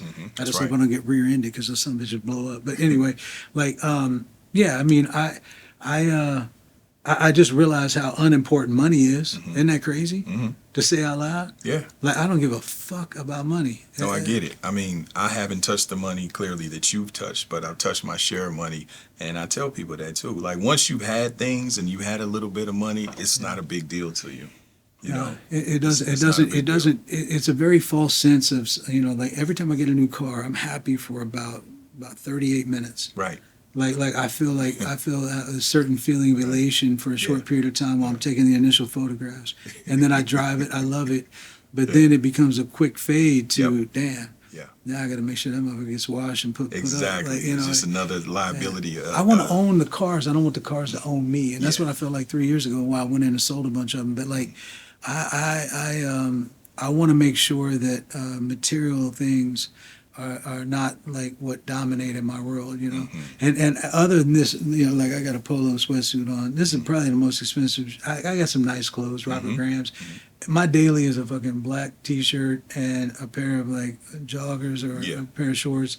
And I got some decent shoes. I'm wearing, like, Asics or Brooks or some shit, you know, that's good. And then, my wife bought... Nah, I'm lying. I bought this one. But I got a pretty nice collection of, like, watches and stuff. And I used to be a big dude, so the only thing I could do is collect watches and shoes, you know, clothing. That watch is very nice, by the way. Thank you, man. Yeah, for the people listening, it's iced out. Looks like, is that a Sky Dweller? This is the Rolex. This is a rose gold presidential. Presidential. Oh, my bad. I didn't want to disrespect. No. It's all. This is an all catalog piece too, which that's a flex. Yeah, that is a flex. So Rolex reached out to me, and I love buying this kind of shit because I'm making more money off a lot of my Rolexes than the market is doing. You know what I mean? Like the Rolex watches have outpaced the stock market the last 10 years. Wow, that's fucking nuts. I got a Rainbow at home. Yeah, I don't even know what the Rainbow Rolex is, but that's a watch you can buy for $123,000, and I got offered $550 during COVID for $550. Wow. Like, So what the fuck is wrong with the beautiful y'all? thing that I'm seeing with you is your toys or assets. It's just not frivolous purchases. I have a hard time working so hard to make the money and then fuck around and fuck it off. Like, I want to make smart decisions. Even the bags that I buy my wife, I'm buying her like runway bags or very rare bags that increase in value. Yeah. And like, there's a lot of other watch brands I like Cartier and stuff like that, but they take a hit. So I'm buying either Rolex or Patek Philippe's, and that's pretty much it. Right. No offense to Jacob and all these other people, but I'm not. You ain't getting me. Yeah. Like, I'm cool on. I don't want to lose money. I want to make it. So Rolex or Patek Philippe, that's safe. Man, it's a lot of game, a lot of jewels drop. A So little bit. so listen, man, on that note, I appreciate, man, the time that you have given, to me. We finally made this happen. Yeah. It's a lot of jewels, a lot of nuggets, and like I told you, what I really wanted to highlight was your journey and your phenomenal business acumen. I wanted to shed light on that to the genius that you and Tech have been able to pull off. But man, listen, I appreciate you coming, brother. Yeah, it was a pleasure, man. And so, man, that's Holdin Court Podcast, Big Court, the CEO and president of Strange Music, Travis O'Guin, here in Kansas City, Missouri. We'll tap in with y'all later. Salute.